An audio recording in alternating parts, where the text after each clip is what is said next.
The Giza pyramids are the most studied ancient structures in the known world. These three enormous monuments on the western bank of the River Nile continue to excite and captivate us in the 21st century.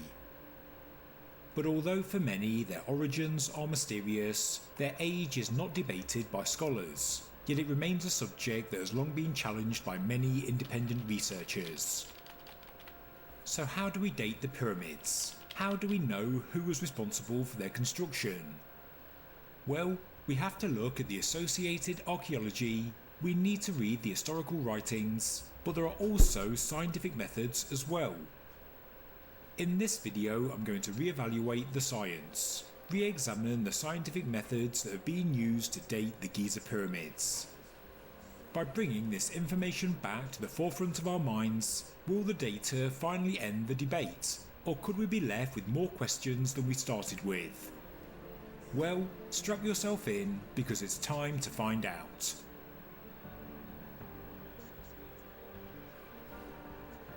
Hello everybody, and welcome to Ancient Architects. Please subscribe to the channel for regular content on ancient architecture, as well as all of the latest news from the world of archaeology. Some would say the rich archaeology of the Giza Plateau is more than enough to place the construction of the pyramids in the 4th dynasty of the Old Kingdom. But what is the specific archaeology I'm referring to? Well, just looking at the Great Pyramid, and in 1935 Khufu's cartouche was found on the back of a casing stone. His cartouche and variants of it were scrawled a number of times in the relieving chambers above the king's chamber, and we also find it inscribed on stone slabs associated with the ancient causeway to the east of the pyramid. Panels showing the king's image have also been found, and of course the pyramid is surrounded by mastabas belonging to Khufu's family and closest advisors, even the tomb of his mother, Queen Hetepheres I. Khufu mud seals were also found in the identified pyramid quarries. The 4th dynasty papyrus known as the Diary of Mera talks of transporting large amounts of Chura limestone to Akhet Khufu. This was the ancient name of the Great Pyramid during the king's reign. Khufu's son and heir was Djedefre, and he would have led his father's funerary proceedings. Interestingly, his cartouche has been found in one of the Great Pyramid boat pits. So this all sounds like good solid evidence the Great Pyramid belongs to Khufu, it's logical and it does make sense, and there are also plenty of finds to relate the later two pyramids to Khafre and Menkaure. The problem though, is that people will still say that this evidence is circumstantial. Yes, it shows the three kings were associated with the three pyramids, but according to some it's not evidence they built them, just that they reused them, repurposed older structures. Therefore, we can't just look at the archaeological evidence alone, we should also take into account written historical sources. And what do we have? Well, Pharaoh Amenhotep II of the 18th dynasty attributed the monuments of Giza to Khufu and Khafre. This is written on a stele in his New Kingdom Sphinx temple. Furthermore, Prince Kenwezet of the 19th dynasty, son of Ramesses the Great, wrote about King Menkaure on the granite casing stones of the 3rd pyramid. The inventory stele, which is dated to the 26th dynasty, attributes the Great Pyramid to Khufu, and the same period wooden coffin that was found inside the 3rd pyramid mentions Menkaure by name. The grandfather of history, the Greek historian Herodotus, as well as Diodorus Siculus and the Egyptian priest Manetho, all mention the 4th dynasty kings as being responsible for the Giza pyramids. So, whilst many will say that the archaeological evidence, together with the historical sources, is more than enough evidence to say that Khufu, Khafre and Menkaure were responsible for the Giza pyramids, still not everyone agrees. They say the text-based information is not contemporary with the Old Kingdom, and yes, they were written hundreds and hundreds of years later, so how credible are they as sources? So what we're left with is scientific analysis and two methods of being used to date the pyramids of Giza. These are surface luminescence dating and radiocarbon dating. To my knowledge, in terms of Giza pyramids, only the Menkaure pyramid has undergone surface luminescence dating, and both the method and the results were published as recently as 2014. But what is surface luminescence dating? How does it work?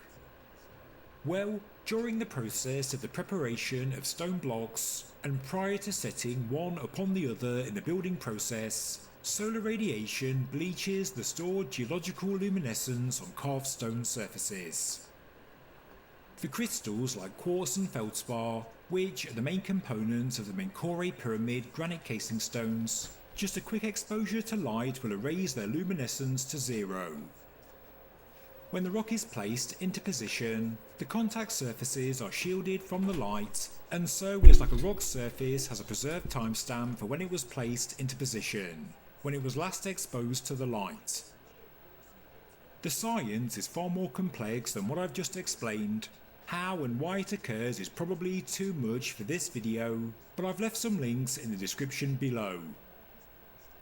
This scientific analysis was carried out on the Menkaure pyramid granite casing stones. I don't think anybody doubts that this stonework is original, and so surface luminescence testing should give us an indication for the pyramid's construction date. Here we can see the exact place the granite sample was obtained, on the eastern side of the pyramid, where we find a flattened part of the casing stones. And so, the results. The date obtained was 3450 BC, plus or minus 950 years. Yes, the error margins are enormous. And yes, you could use the data to argue the pyramid is much older than dynastic history, but you can also use it to argue the pyramid was built in the 4th dynasty.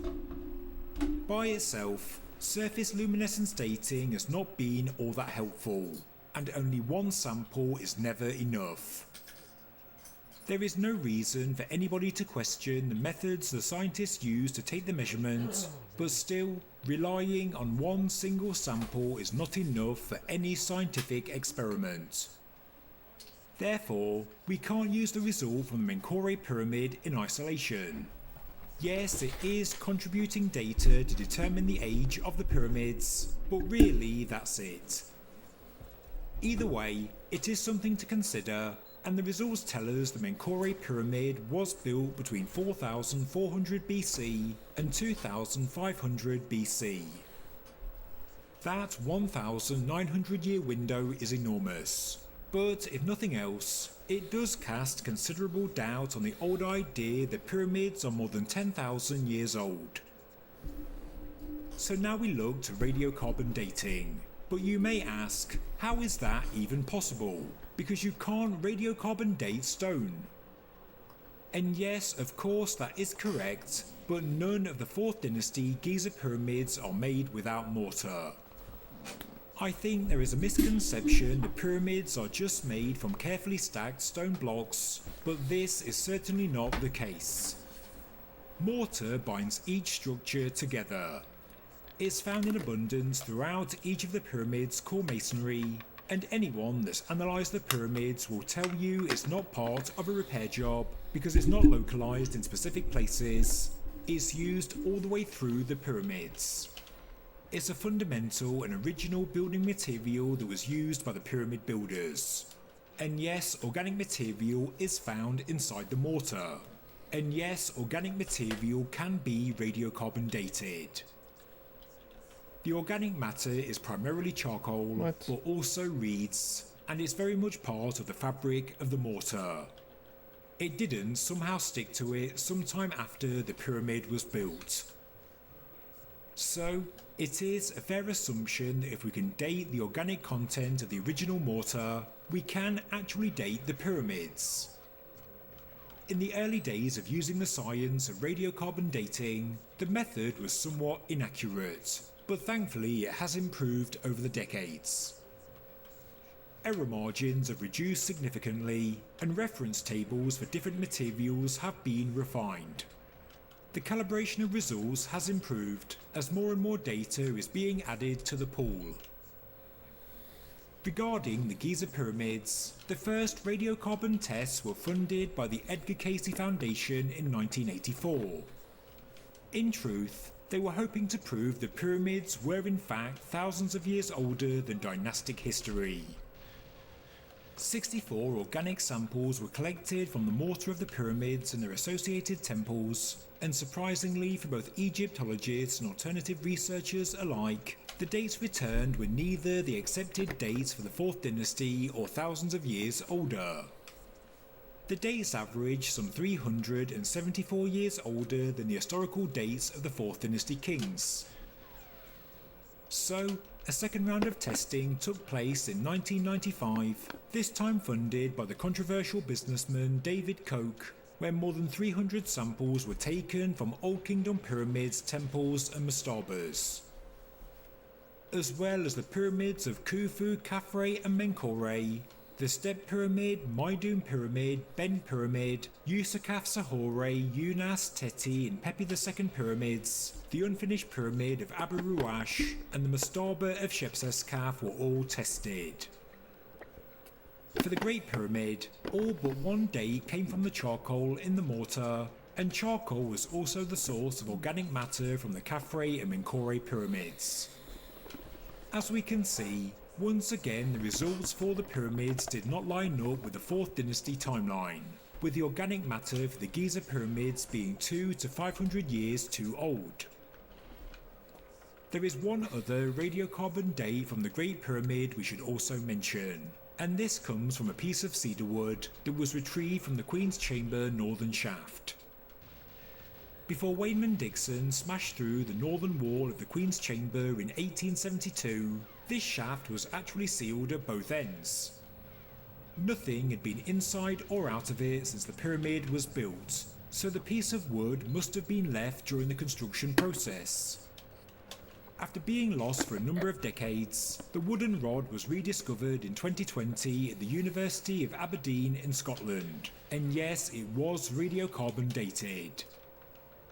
But again, the date range was hundreds of years older than the 4th dynasty. The wooden rod was dated between 3341 and 3094 BC.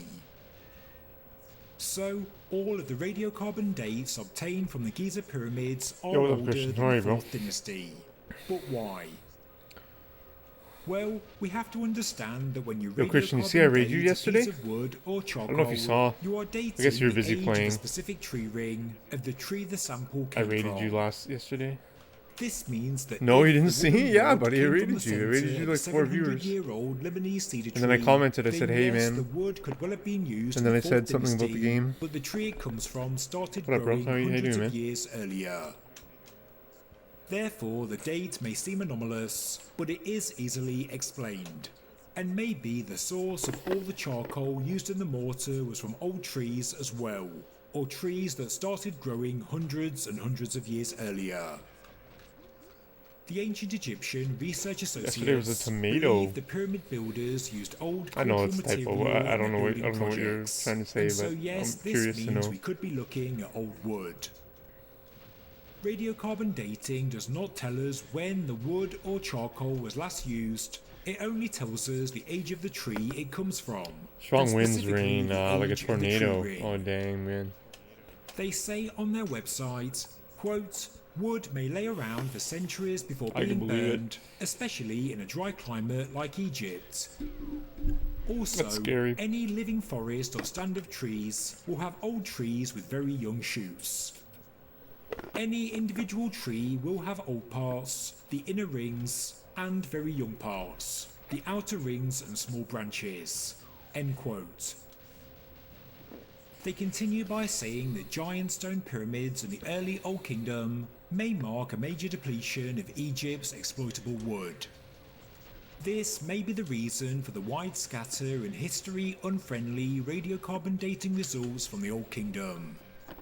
I did not, my dude. So I haven't been on yes, I Instagram in a guess while. that I'm does sorry, all my sound man. reasonable, I know you that the said wood you're was gonna old, message me. I or that haven't the seen. trees that we I saw used it had been when you sent standing like for a a very long hey, maybe a time. week ago. But there I is saw that. also an alternative idea, I haven't seen anything a since. different Sorry, buddy. explanation for I the can check. results. You can right now. What if I the can check. Dude. timeline of the Old Kingdom is actually off by a couple of hundred years? Instead of reigning in the 26th century BC, what if Khufu, the man responsible for the Great Pyramid, actually reigned in the 28th century BC? What if the 4th dynasty and all of the Old Kingdom was earlier, and maybe the first man. intermediate Sounds period exciting, man. lasted much longer?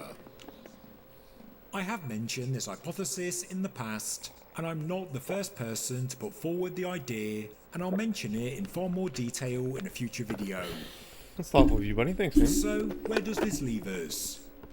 Well, I think we can certainly rule out the idea that pyramids are thousands of years older than dynastic history, because right now there is zero evidence to support the claim. I don't know, man. I can't guarantee. Like, I can't say yes. A specific way, the radiocarbon dating right now. and surface luminescence results can be used to Sorry. support an Old Kingdom origin I have to for see. the pyramids. I mean, I And like we the have to idea a remember, lot. We shouldn't just look at the science in isolation. I gotta see, my man. We always have to look at the big Thanks, picture. though. We have to Thank look you at the for your scientific interest in dating it. results together with the archaeological evidence and I'll be honest. I'm gonna historical have to say, sources.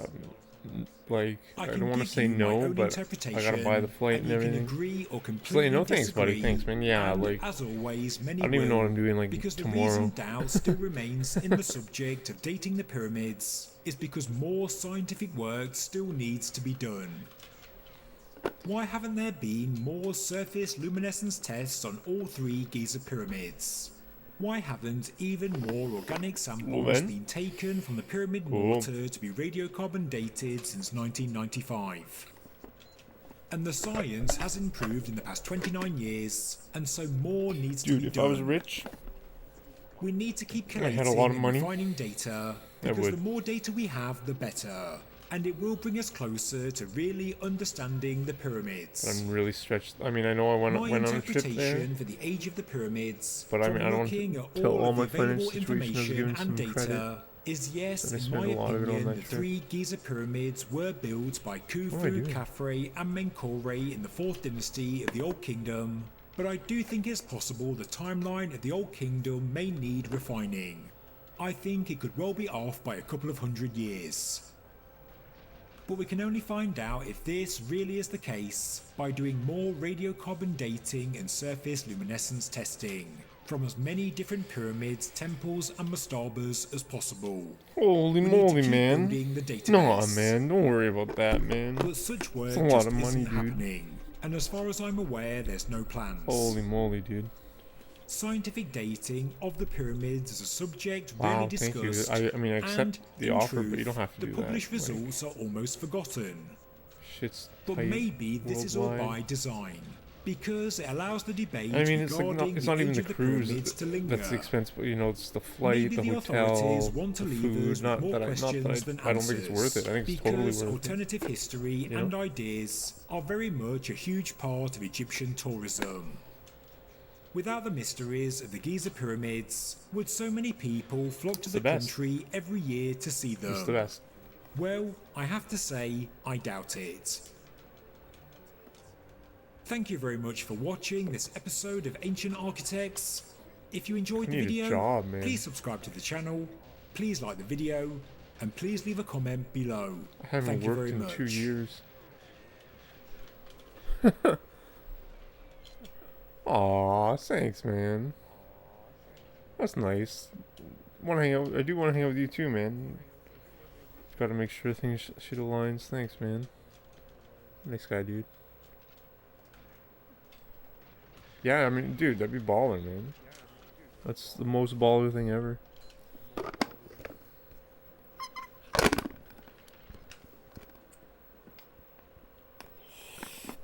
With the most baller person ever.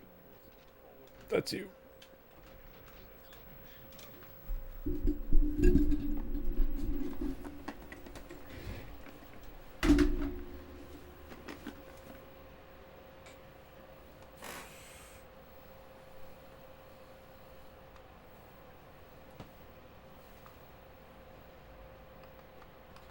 Yeah, man, dude, I want to do it. I just don't have the money. We're almost at the edge of history when we go to 11,600 years ago. That's the date that Göbekli Tepe in Turkey is built. That, weirdly, is the date that Plato's Timaeus and Critias gives for the submergence of Atlantis. Archaeologists roll their eyes at any mention of Atlantis. Flat Earth for archaeologists. Yeah, it's flat. It's flat Earth. I got it. wanna You know, talk let's about see. Antarctica. Let's see how it goes. I mean, totally. Eventually, you know. There's undoubtedly a time when Antarctica was lush and green. The question is, was it lush and green during the No, I lifetime mean, of really, the human like, species? Yes. I'm, You did I know that other believe in. pyramids had their entrance in the I see the north face, patterns and that is the between entrance through which you will have gone when placement you of entered the Great stars Pyramid. and It's called Mamun's Hole. I'm doing a debate I didn't with plan for me to go to Fort archaeologists Lauderdale while you were on not in Fort experience. Lauderdale. It's a That very was good not thing that this is the happening. plan. The mainstream has normally said, "Now we don't want to Kinda- talk to you guys. kinda you sucks loony that shits. We're not gonna happened. Give you a platform." But in this case, it But is it's very happening. I have Mercury things to say, but I'm retrograde gonna preserve my esque. ammunition for it. So on That means that psychedelics, maybe particularly our ayahuasca, friendship I have felt is- the presence of the entity that I call Mother Ayahuasca. is She more took the form of important an than I enormous realized, serpent who wrapped herself mainly around my due body, felt to enormously comforted. the And again, guilt I got a message that I I've had many feel times, is during that the you won't be Mercury good retrograde at giving for love to not others if you don't meeting love you. You know yourself. what I What's mean? up, everybody? Yes, And you know what I welcome to mean? Flavored, Like, and today we're the Mercury incredibly retrograde, excited everyone because just we're feels sitting like down with the regret and it's like, Godfather. oh, why didn't this work out? Why The did you do this during Godfather this? But it's of like, my no. What it YouTube shows is that rabbit holes for the last maybe 5 whatever years, you're 6 you're years, stressing years over beyond is that. important We to have you. Grant Hancock in the And you didn't know how important to you it was before because you thank didn't you. plan I for it, actually went and to that's see the why you're pyramids in this because of it. situation. I'm very glad to hear that. It was I've had a lot of mind fucking regret bending during experience. Mercury When was retrogrades, that? man. This is.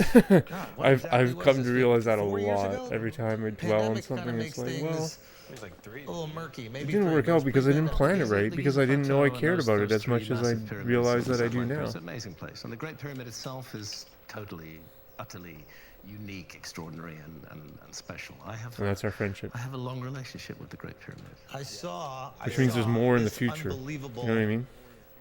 story of you going to the top. I tried to get to. I got like a Like with quarter of the way stash up too, by with fucking myself, sour and stash. there with my I just wife, feel and I so was like, I'm not shitty, trying to man. get arrested Yeah. and have her just Whatever. be alone in Egypt. We gotta do it right. Like we And do like so a I put weightlifting me down, stream, I went back down. Probably a wise decision, 'cause like you a could workout spend some stream, year or two a in running jail. stream, Really? Oh yeah, yeah. Wow. Did you get locked a up when you gimbal. went I up mean, top? same skateboarding stream. The illegal climbs that we did. Go to the The beach. first illegal climb involved 4 o'clock in the morning and a lot of bribery. And How much was it back in the day to get to I'm the top? trying. This was like 1996. Might even have been earlier. It might have been 1994. And we had a local guy. I gotta see if I have the who money though, man. Made contact with all the guards around the pyramid. I'm going to Paid him Cleveland money, I in forget the exact August. amount. He said he'd paid them off. But then when we got to the base of the pyramid, we had to walk all the way around, and, which is a considerable distance, 750 feet along Miamisburg, each side. Ohio. We had to walk all the way Ohio, around, not and then we had to Miami. add more Ohio. money to each of the guards at the 4 corners. In August. And then we gonna went cost a lot up, of money. and my advice to anybody who's Costs a lot of climbing credit. the Great Pyramid, which is pretty much impossible these days, either legally or illegally, is go up the Yeah, man. southwest corner. Sorry about that. I didn't Because plan the that. southwest corner is pretty intact. It's pretty much a straight line. You can follow it all the way to the What is the entrance on? north side. That's north. Yeah. You So said you're gonna be in the The MTL opposite side and the south Yeah. southwest. in Montreal yeah, until yeah, That's the, yeah. which is the opposite side of mid-January. the Great I understand Sphinx. why you're not. And, No issue. And then nobody's That's looking what at you you. had said. Well, it's good for that. Muslims are all facing east But then, to pray, but so you then got the after whole southwest. we were a few courses up, and another guard turned up with a shotgun. I don't think it would have reached us. But from that again, distance, like but Mercury there were retrograde, threats. man. I We know had you to promise can't to pay blame him a more star money. So he points the or shotgun. planet Yeah, He's kind of. threatening your you. behavior, You guys but- go, we'll pay you. And he's like, okay, well, now you can be on. Basically, yeah, we did a deal that we'd pay him when we came down. And Did you? Yeah, we did. Yeah, Okay. yeah. It's good to keep your promises. Wow. And then we climbed. Do you remember how much you paid? I actually Really? don't. But back in the day, I guess it was probably 1994. It would have seemed a lot to me at that time, but it also seemed worth it. It You know was a the fantastic intersections?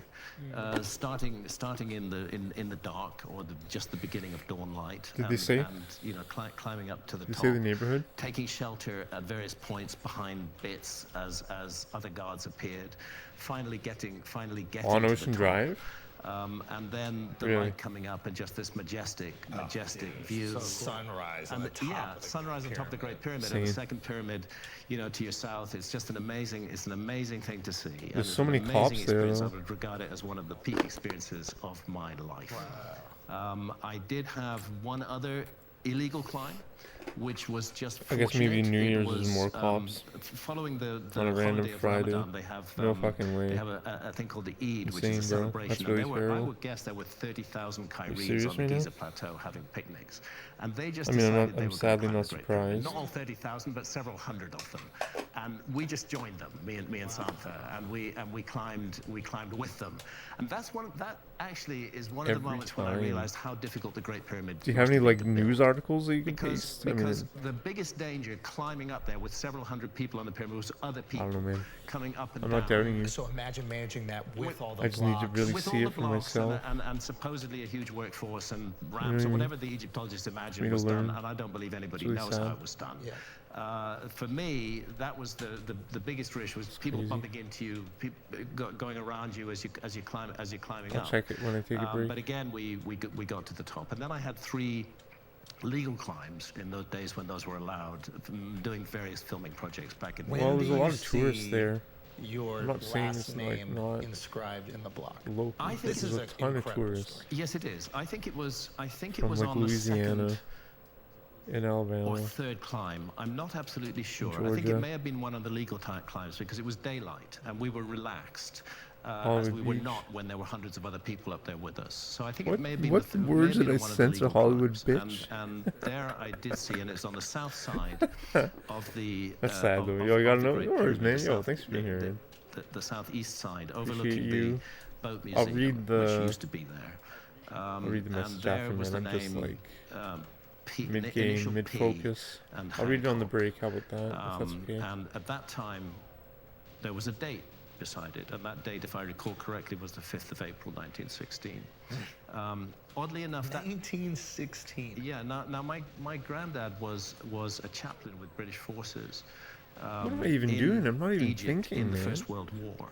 So I had to consider the possibility that it could be him. He was called Philip Hancock. True, man. In a platonic But I friendship couldn't way. absolutely guarantee that, and I was able to confirm it by finding my grandfather's diaries, which were little diaries about that high, tiny little writing in them, and on that date, Hey, man, honor that you're here, there was bro. a single line which said "Climb Great Pyramid today," Wow. and then I found And it was dated 1916? yeah, and then I found his Got a biography, which was Miami passed down to me local by my dad. Friend. And He's he also also a friend. talks about his climb. of Mainly the Great friend. I'm Pyramid talking about in you. That, although in very spare terms, doesn't say that Hollywood, much Fort about it. Lauderdale. When, I mean, I know it's not that much that he put in there, but did he say there was any security? Was At this that time, no. free range? Sand is covering the bottom totally of it? free range. And I think the sand was definitely cleared away at that time. But anybody could climb the Great Pyramid. And there was, in fact, the guy who organized our the fuck, first man? illegal climb, and I think I can say this safely because he's passed on to the next world, was a guy known locally as Champion. And he was called Champion because he was the champion runner up the Great Pyramid. He could run all the way to the top of the Great Pyramid. There were times people did that, and it was totally legal, and nobody objected to it at all. And that went on, I think, certainly through the sort of 70s and 80s, but by the time my wife Santa and I climbed 1994 for the first time, I'm pretty sure it was 94, it had become illegal, and now it's totally illegal. It's completely banned. Yeah. And I doubt even if a film crew would get permission to climb the Great Pyramid now. Even like that? Yeah, they're very careful about it, and one of the reasons why they're careful about it is that every year at least one person dies trying to climb the Great Pyramid. People still try to climb it illegally, and as you can Guys. imagine from the bit of the climb you did, you're looking at a 52-degree slope. Yeah. So once you get up 100, 150 feet above the ground, if you lose it and fall, It's over. you're going to go all the way to the bottom, Yeah. and it's over. Yeah. In the beginning, you have a lot of confidence. The first few tiers brutal. of rocks seem So pretty terrible. easy, They're not too bad. but I can imagine you're halfway up and you start looking down, and it is over if you slip. Totally over. And also, the course sizes vary. Some of them are, yeah, the are rocks really get- no more than sort of hip high. Some of the courses are chest high, so you've got to. Courses are the blocks. Yeah, I mean, it's laid out in layers. So, you know, it looks like a step pyramid now. It wasn't before. Yeah. In ancient times, it was covered with facing stones. It And was you completely can see some of the facing stones. Some of the facing still stones are there. still there down at the bottom of the Great Pyramid. They give you a sense of how beautiful come they on. were and how magnificently well it was What? made. What?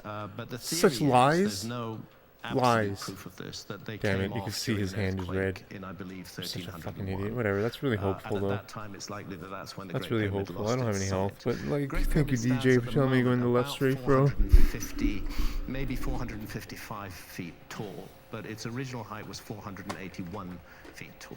And you can calculate that from just pursuing the slope of the sides up to the 30 feet came off yeah, in that earthquake. yeah. So there's a flat platform, or rather even a stepped platform on top of the Great Pyramid with one level and then one level, another level. But the calculation is very simple. You just pursue those side lengths up to where they would meet. And according to that calculation, the Great Pyramid was originally 481 feet tall. Wow. So it lost about 30 feet. The question is, was it in fact ever completed? We don't know that for sure. Right. But the general view is that earthquake brought part of the top of Oh, the that's Great Pyramid encouraging. probably down as well and knocked off the facing stones. And then, of course, it was used as a quarry. That's by local what people. I heard. Yeah. You know, because it's very, very useful to have all this nice cut stone lying around, and a lot of those facing stones were taken away. Okay, so after inspiring probably tens of thousands of people to go to the pyramids like myself, you managed to get banned from Egypt? Yes. Is it a real full-time ban? This is not clear to me. We gotta sneak in, Graham. in my we gotta do one more time. There's a champion junior that you can bribe. Dude, we need a carved G Hancock right next to Pete I Hancock. think this would be good. It's very difficult to do that with a film crew, however. That's a very good And this is point. this is when it happened. Is that my Netflix series Agent Apocalypse? We wanted to film an episode in Egypt, which you would have thought the Egyptian authorities would welcome. But when Christian, if when you're they here, asked who or was even Sour presenting the Stash, show, like, I want you guys to know, too, we said that Graham it was Hancock my girlfriend's Should they say? birthday. They said absolutely no And way, her they daughter's would not- birthday. they would not grant filming permission. Let me tell you something. The Four Between Seasons in Christmas Cairo and New Year's. wants you to do an episode So, about like, the pyramids. I It was promise. really, like, It that would bring a time, lot that of week interest and a lot of is, people, like, but there's a honestly, rigid every day fixed is for view them amongst always, but- Egyptologists So about if the we talk prehistory about and the a trip history in the of ancient future, we can Egypt. So what definitely the make question something is, work a little better questioning that in gets you terms of back. availability. You know what I Yes. mean? That's the first Make the you first guys line of the- defense the- against the- a critical or the alternative thing. point of view. Yes. Is You know simply what I to mean? deny them access to the site. And That's what I want you guys, but, like, I do want you guys to know, like, left arm my girlfriend, cut off she because does- Egypt has she been does very have that central trump in card, developing guys. I'm this sorry, program. guys. I She's hope got the trump eventually card. I will get back in. And Could I'm I go lucky as a and tourist? lucky guy. Maybe. Right. Maybe. Announcement! I'm coming to the motherland. Play the Actually, bagpipes, Lucky's really Miles. lucky, yeah. That's right. The Life Tour is coming to I feel like I'm the Glasgow. luckiest guy in the world. Okay, Scotland, we're I showing wanna up. sound like We're an also arrogant coming asshole. to Dublin. Ireland, we're showing up, and you know what? And you can we're be too. not going to leave the north of England out. Manchester, we are I don't know what pulling the up. fuck I'm saying. Is it Man City or Man United? We're going to see who's in the crowd. And whoever shows up more, that's who I'm rooting for the rest of my existence. So make sure you make the right decision, red or blue, because that's who I'm rocking with afterwards.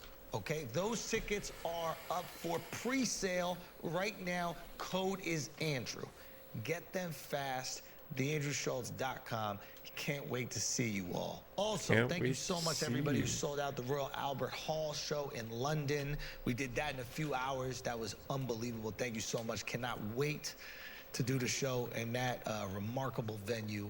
TheAndrewSchultz.com for all the tickets. Go get them immediately before they're gone. Can't wait to see you all. Peace. Did the legal climbs, were they aware you had did the 2 illegal climbs previously? Yeah.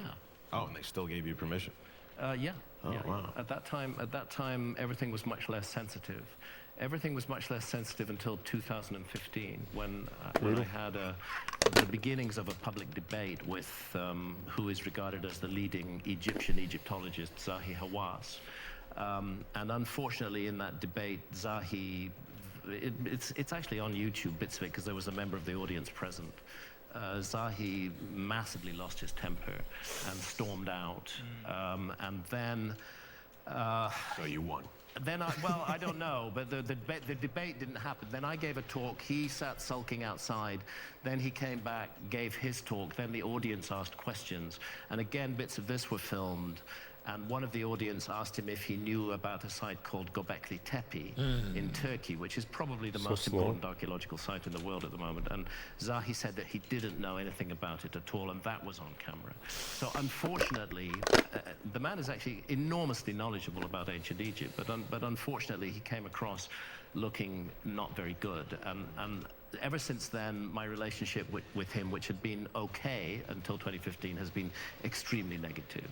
And when the Egyptian government are approached for filming permission, which these days is done through the Tourism and Antiquities Permission, when they're approached for filming permission, Zahi's the guy they go to and say, is it okay for these people to come in and film? So I'm Gotcha. So if you speculating have beef slightly, with but him, then it's not going to happen. it's Don't listen And I to the DJ, and this is what understand the happens. defensiveness, because when you wrap your cultural Pass identity away. around something or creating something as majestic as the pyramids, feeling as if that's like being ripped away from you can really make you feel as if your identity is being taken from you. Yeah, and to be clear, I would never wish to divorce the Great Pyramids from the ancient Egyptians. There are a lot of wrong ideas about what I think about this. Okay, please clarify, because I'm a little hazy on it. The clarification is this. It's complicated, all right? But inside the Great Pyramid, there are 4 very narrow shafts which point up at the sky. 2 of them point north and south from the so-called King's Chamber. I say so-called because no burial was ever found in it. Yeah. There was a sarcophagus found in it. It's still there, but they had to build the chamber around it. They couldn't bring it up in the funeral ceremony. It's too big to get through the corridor. Like, who shot me 2 there? shafts Like, what? point north and south, I and don't they do believe it. actually exit on the outside I'm going of left the body of the straight. pyramid. And back in the 19th century, explorers climbed up there. There they go. You're looking at the King's Chamber South, Get King's over Chamber who North. shot me and there. both So of those, dumb. you could roll cannonballs down them from the outside, and they would turn up in the King's Chamber. But the shafts of the Queen's Chamber are more complicated. Until I believe it was 1872, nobody knew they were there. The inner wall of the Queen's Chamber was completely smooth, but there was actually he was a Freemason called John Wayneman Dixon, who had explored the King's Chamber, and he figured, look, there's shafts in the King's Chamber, maybe there's shafts in the Queen's Chamber. And he went around knocking on the walls, and he found 2 hollow points, and he broke those through. You could do that in 1872. And lo and behold, they opened up into these 2 shafts, which go horizontally at first and then point up at the sky. They do not exit on the outside of the pyramid. They're very, very mysterious. The thing is that the angle of those shafts points to significant stars, 4 significant stars, in the period in which Egyptologists believe that the Great Pyramid was built. Archaeoastronomy, which is a universal language, one of them is the lowest of the 3 stars of Orion's belt. And the constellation of Orion was identified with the god Osiris. He was seen as the celestial image of the god Osiris. So having a shaft pointing at the belt of Orion or Osiris makes perfect sense. And others point at 2 of the 2 northern shafts point at 2 of the circumpolar stars. I forget exactly which ones now. And again, they point at them in the era when the pyramids were built, because the positions of stars in the sky change very slowly down the ages. So from an astronomical point of view, it would be absurd to disconnect the Great Pyramid entirely from the ancient Egyptians. My stick But is there's a definitely problem. worn a little bit. And that problem is the ground pattern of the 3 Great Pyramids Of and the their Nintendo relationship to, 64 it's not an controller. accident that Orion's belt has 3 stars and that the Great Pyramids are 3, and that they are positioned on the ground. Anybody can see it in a pattern that looks very similar to Orion's belt. It's like a painter has got his easel in front of him and his canvas, and he's looking up at the sky and he's painting on the canvas the 3 stars of Orion's belt, and then he lowers that canvas down to his feet, and that's what you have on the ground at Giza. It's that perfect. It's that perfect, but it's only perfect 12,500 years ago, roughly 12,000. Let's say a round figure, 12,000 years ago. Yeah. These changes in the sky are actually caused by a motion of the Earth itself. It's a very slow motion. It's a cycle. It takes 25,920 years to complete. The pattern of the stars on the ground and the stars in the sky and the pyramids on the ground and their relationship to the Nile River and the Milky Way locks perfectly at 12,500. About 12,000 years ago. Not on a single day, but over an epoch of about 1,000 years, and then it gradually shifts out, because this is a very, very slow change that takes place.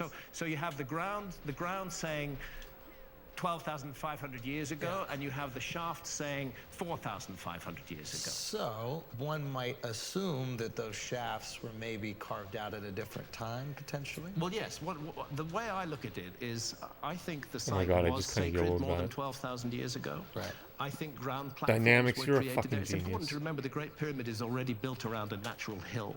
The first 30 feet inside the Great Pyramid is a natural mound, and there are traditions in ancient Egypt of the primeval mound. And if you Ah, go, it's if so you slow, enter the Great it's too Pyramid, slow. and you may or may not have been able to do that when I you went did. I there. went in. Did you get down to the subterranean chamber? I think everything was. Oh no, we did. The subterranean was much bigger. You went. Was it a went- very rough-hewn chamber, cut out of solid bedrock, or was it a built chamber? There's the built one that we saw. Is it called a sarcophagus? No. Yes, that's the King's Chamber. We That's went where- to the King's Chamber, Yeah. but I believe that there was another one.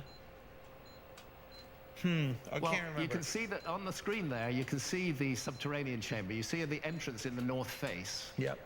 No, I don't think we went that And far. then you. We went to. Okay. Yeah. It's about 100 feet vertically beneath the base of the Great Pyramid. Wow. And it's about 600 feet beneath the apex of the Great Pyramid. Wow. And it's cut out of solid bedrock. And my view is, and it's only in theory, and I don't claim that I'm correct, it's just put this forward for thought, is that the original sacred site on the Giza Plateau was that natural primeval mound beneath which the ancients hewed out this I have a lot enormous to improve, subterranean man. chamber, which is it looks like a rough, unfinished chamber, but it has curious acoustic effects. Which are in themselves very interesting.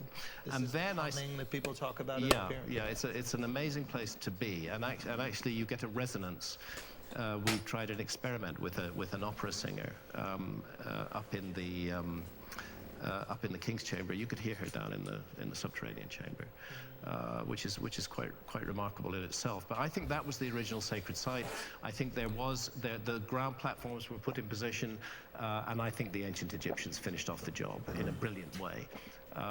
In a brilliant way, overbuilding and commemorating and memorizing a site of enormous significance and importance to them. Sorry, when you say finished off, I'm dumb, so I'm gonna ask dumb questions. When you say finished off, what exactly do you theorize? I think the vast majority of the Great Pyramids as we see them today were the work of the ancient Egyptians. Okay, got But I it. think they were building on a prehistoric foundation. Okay. And it had been sacred for So your point is thousands and not thousands. to take away from what ancient. You think they built most of it. You think we're just discounting that there might have been people here 12,500 years ago that also built something. Correct, because that runs against the archaeological mainstream, and this is where you get into issues of geology and the issue of the Great Sphinx. Because I think, again, it's just my theory. I don't claim I'm 100% right, and everybody's got to listen to me and tell the Egyptologists to go away. Just my view is that on the Giza Plateau were the three massive ground platforms of the three Great Pyramids, the subterranean chamber beneath what is now the Great Pyramid. Holy the shit, Dynamics, you megalithic fucking temples, genius. The so-called Valley Temple and the Sphinx Temple right beside the Sphinx, and the so-called mortuary temples. These are all megalithic that stand beside the Great Pyramids. Those are the three little ones that are next to them. Those are the so-called satellite pyramids. Okay. But there are megalithic temples. When I say megalithic, you're looking at structures where the largest single block weighs 200 tons. These are gigantic. Wow. Gigantic blocks of stone, but of particular interest, right in front of the Great Sphinx is an almost completely ruined one, and then just to the south of the Great Sphinx is a rather intact one called the Valley Temple. And this temple bears evidence of being built in two stages. Because when you look at it, you see that its core is made of limestone, enormous limestone blocks in the range of 50 to 100 tons each, maybe more. You can bring this up, Mark. In the one on the left, you can see the limestone blocks up at the top. That's the original structure. And I and my colleagues, and particularly Professor Robert Schock from Boston University, who is a geologist, are of the view that the ancient Egyptians renovated a far more ancient limestone Trying to hold temple. C So up you can there. see the weathering on the limestone temple, and then you can see the granite blocks that were added by the ancient Egyptians. And the puzzle of those blocks is that they are I think that's carefully just cut it. That's the name of the to game. fit around the weathering in the limestone core blocks. So they were respecting those limestone core blocks. They weren't demolishing them. It would be easy just to cut them flat, you know, if you're going to do this, but no, they didn't. They carefully cut each granite block so it would fit around the weathering pattern. We'd only do that if you thought that a place was sacred. You felt it was special, and you were trying to preserve it. Likewise, the Sphinx. Again, I need to pay tribute to others. I need to pay tribute to John Anthony West, who was an independent Egyptologist, brilliant man, dear friend of mine. Rest in peace, right? Yes, passed away in 2018. He used to Oh, call dynamics! You're a academics fucking genius. academics. Honestly, He was a master of vitriol. wow. And he was the first to draw attention to the possibility that the Great Sphinx may also be a multi-phase monument, not just a monument built in the 4th dynasty, 2,500 BC or No, whatever. what? He pointed out that what? there seemed to be very strange erosion patterns. They're harder to see on the fissures. body. There might Fissures. be on the walls. But on the surrounding side, trench, they're much easier to see. And then he brought Professor Robert Schoch from Boston University, who is a geologist, and Schoch agreed that what we're looking at here in the fissures around the side of the Great Sphinx, and to some extent on the body of the Sphinx, is what's called precipitation-induced weathering. It's not a flood. It's weathering that's caused by exposure to a very long period of heavy rainfall. Right. And then you have to get into really good paleoclimatology. start. When did it rain on the Giza Plateau enough to cause this level of exposure and weathering? You can see the outer trench. The Great Sphinx is cut out of solid bedrock. They created a trench around its body, and the core body was left in place. Gotta get used to that I left and my straight colleagues there, though. think That's that core okay. I'm body getting goes used to it back pretty quickly. 12,000 plus years. It was originally in the form entirely of a lion with a massive leonine head. But then, by the time that the dynastic period of ancient Egypt came along, the Great Sphinx was very damaged, particularly its head, jutting up above the plateau. And we suggest that at that time, the head of the Great Sphinx was recarved into a human head wearing a classic Nemes headdress of an ancient Egyptian pharaoh. Can you bring up quickly the Sphinx that is covered up to its neck in sand? So this is what the ancient Egyptians probably were looking at, right? They were looking at a monument cover, like that. I mean, this is there's many times during its history when that's all there was, you know. That was the bit that got damaged, and we think back 4,500 years ago, 2,500 BC, it was like that then too, but it was a lion head, and it was very damaged, and they felt they're going to recarve it into a human head, and it is out of proportion with the rest of the body. Which again does give credit to the Egyptians. I'm just trying to cozy you up to the Egyptian government here.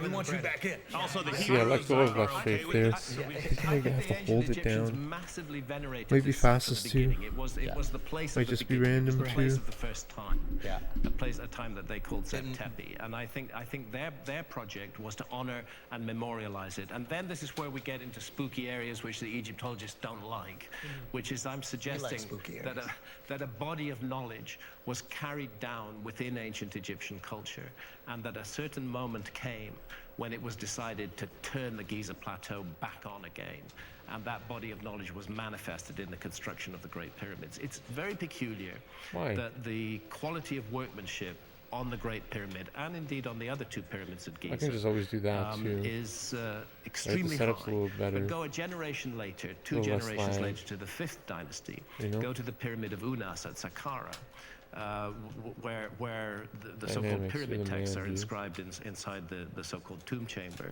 And See, I gave him the that extra pyramid, pause. the I have no exterior help, of it is bro. a mess. It's very poorly built. It's very poorly constructed. You know, you look at it, it just looks like a heap of stones, whereas the Great Pyramid today is still a majestic structure. So it's as though they put everything they had into Try to replicate it, but they just try to replicate, and then a generation or two later they could. That's the Pyramid of Unas. Yeah. You know? What if it's just like the Knicks, where like the father did a really good job, and then the next generation just really fucked the whole thing up? Yeah, I mean it could be, but it's pointless shots on my team. Like he is. No, it's a fair point. You know, I mean, human societies go up and down, and that can happen.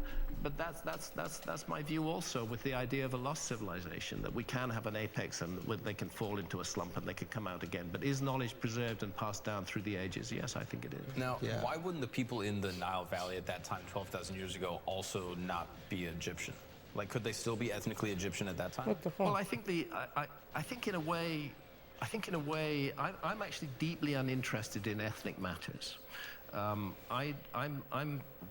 When I come to relate to and evaluate a fellow human being or a culture, I'm interested in the ideas that those people have. I'm not interested in their genes. I think actually genes are vastly overrated. They're the least important aspect of a human being. They've been blown up into huge importance in our culture today, but I think skin color, genes, ethnicity, none of these things really matter. Human beings are the same all over the world. It's been my privilege to travel the world intensely for the best part of 40 years. And whether I go to the remotest village in the remotest corner of the Amazon, or whether I find myself in New York City, once I get down to talking face to face with a fellow human being, they're just a fellow human being, just like me. And they have the same hopes, the same dreams, the same Maybe I fears. gotta do that. Maybe you should take the right guard first. So I think we make Bring up the left we make guard too first. many divisions. It's pissing I me love off. cultural differences. Cultural differences are great. Differences in ideas are great, but genetic differences are trivial in my view. And the things that divide us as human beings are far less important than the things that unite us as human beings. I think maybe it's high time we recognize that.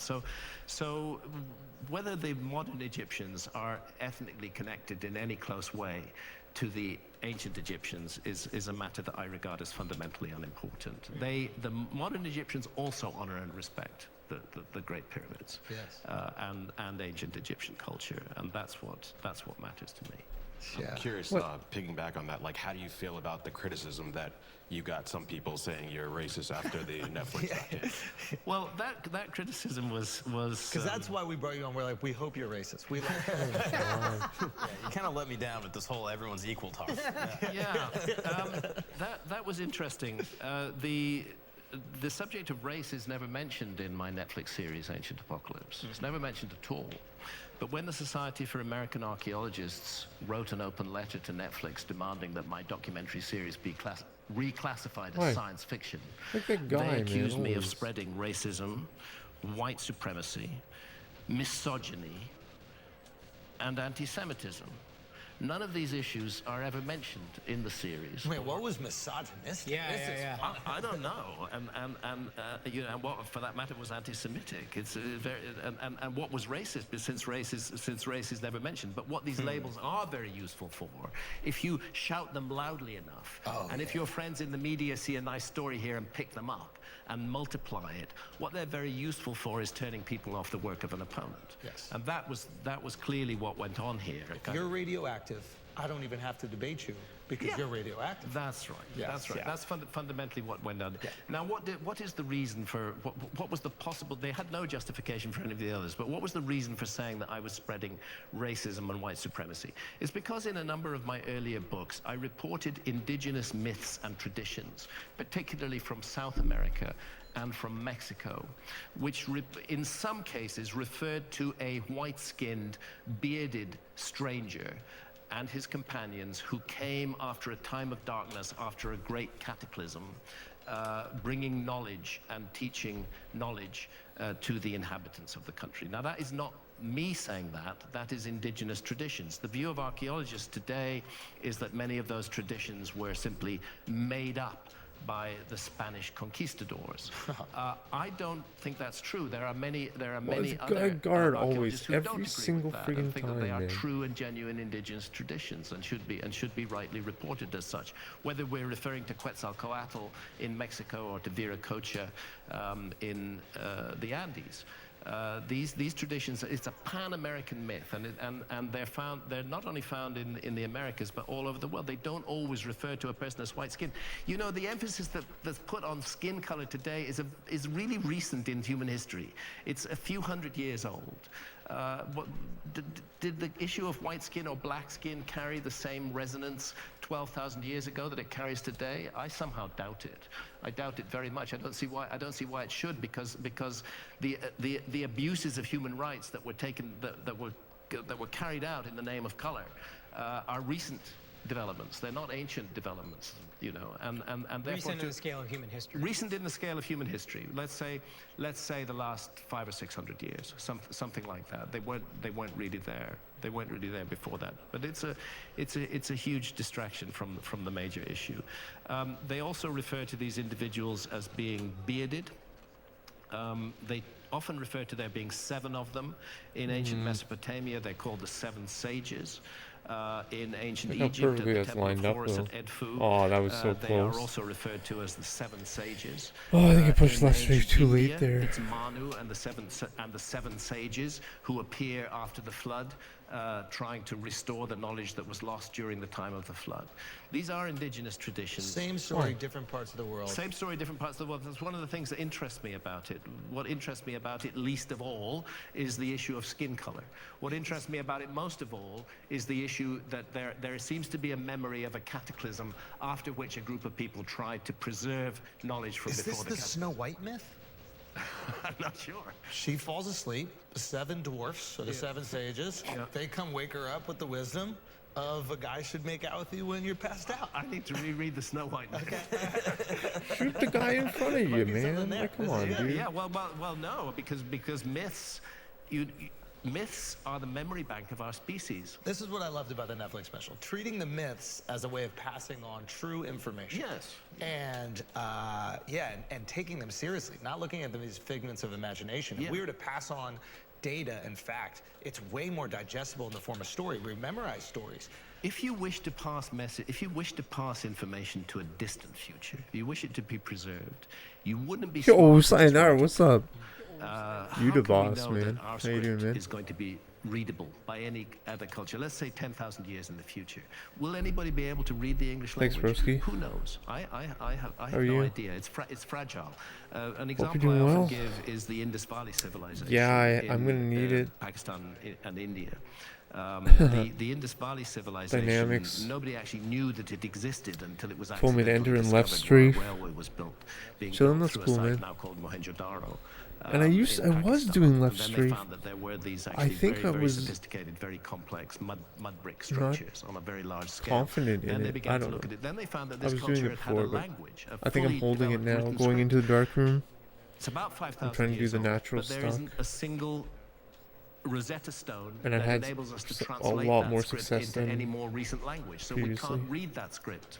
The script is exists, very but we can't encouraging. read it. So there could be all kinds of information in that script, consistency is which very tells low. all kinds of things about our past, but it's Oh, not. no. But it's not readable. And how long ago were they thriving? 5,000 years ago. Wow. One of the interesting things in the Indus Valley Wow. civilization is that there is a particular seal that has survived, a seal that would have been used to stamp an imprint onto cloth or something like that. It's called the Pasupati seal, and it shows a figure which is recognizable as the god Shiva, who's of course an important deity in Indian culture to this day and in the Vedas. Shout out Shiva. And it shows D. Masson. individuals seated in a there you are. That's the Pasupati seal. Why? Well, you'll What? see Why? Is that underneath it, the way his feet Sorry. are organized For is that his screaming. heels are pointed forwards. This is a really difficult yoga position.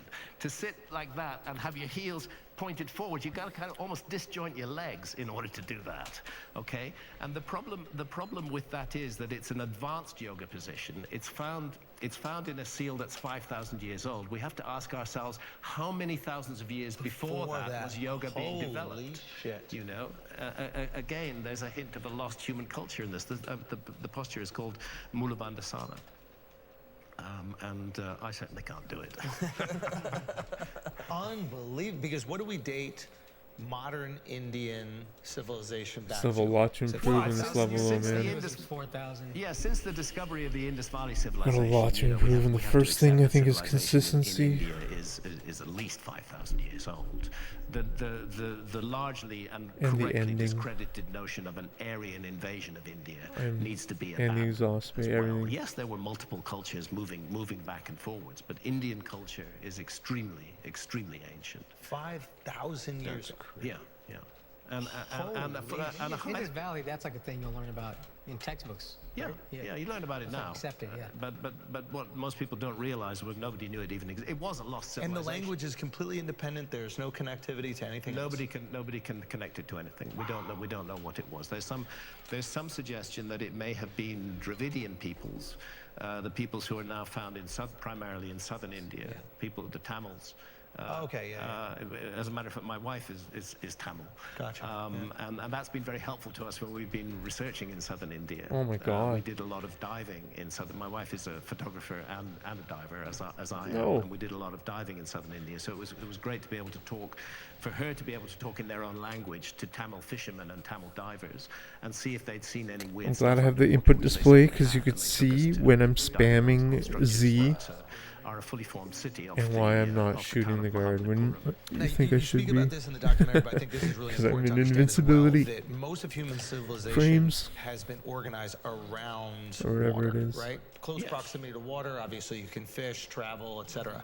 And as the water levels change, some of those ancient cities could be completely covered.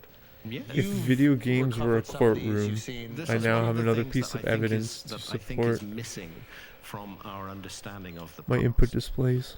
It amused being me, correct. but also irritated me that in Judge, that the- open letter the game to ate my Netflix, input the display, my Society for input. American Archaeologists claimed that they could absolutely for certain That be run sure would have been mine. that there was no lost civilization during the Ice Age. They knew it was a fact, and if there had been any civilization, they would have Oh, found that it. guy and they always, would have every single published it. time. Correct. Well, how do they know that there? How do they know that there was no lost civilization then? Because it's really important to understand that archaeology is often driven by accidental finds. A lot of archaeology, particularly in the industrialized countries, is the result of somebody building. There's a huge building project going. might Maybe a housing take a station's gonna break be built, from maybe a road is going to be built. 6 maybe to a railway is going to be 6:30, built. eat dinner Maybe my a folks, dam is going maybe. to be built. And then let's see, Which let's is call in the archaeologists 25 to make minutes. sure that we're not going to I'm really wreck any blessed. ancient I archaeology think I while will we're do doing that this. And that's a lot Sunday of night. archaeological discoveries are made as a result of that, Right. rather than of targeted inquiries. The second But I will issue play with after ruling that. out completely the possibility of a lost civilization is that archaeology sets itself up as the sole arbiter as to what is and what is not evidence. So I and my colleagues argue that we should consider the possibility of a much older Great Sphinx, as we've just been discussing, on the basis of its geology. I'm just going to add a more complicated point. It's not only the geology. The Great Sphinx points perfectly due east. The sun rises perfectly due east on the spring No. equinox. If you go to the Giza Plateau or anywhere else in the world on the northern hemisphere, on the summer solstice, you're going to see the sun rising far to the north of east. Go there on the winter solstice, you're going to see it far to the south of east. Alright, But Mr. on the Washington, spring you're back. equinox, it rises perfectly due east, directly in line with the gaze of the Sphinx. The Sphinx is looking at where the sun rises at dawn on the 21st of March in our calendar. Now, because of this wobble on the Earth's axis, What is that called again, the wobble? it's called precession. Precession, yeah. Imagine a spinning top, which is spinning and is kind of doing this. Yeah. And that's the viewing platform from which we observe the stars and the sun and the moon and everything else. And obviously the changes in its orientation are going to change their orientation. And that's why we get the astrological ages. Again, mainstream science sneers at these things, but it is a simple astronomical fact that there are 12 constellations that lie along the path of the sun, which is called the ecliptic, and they are the constellations of the zodiac. And right now we live in the age of Pisces, very near the end of the age of Pisces. It's a simple fact that the ancient Christians go back about 2,000 years. Ah, the fish. The fish was their thing.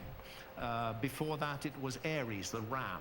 Ancient Egyptian symbolism at that time was very much focused on rams.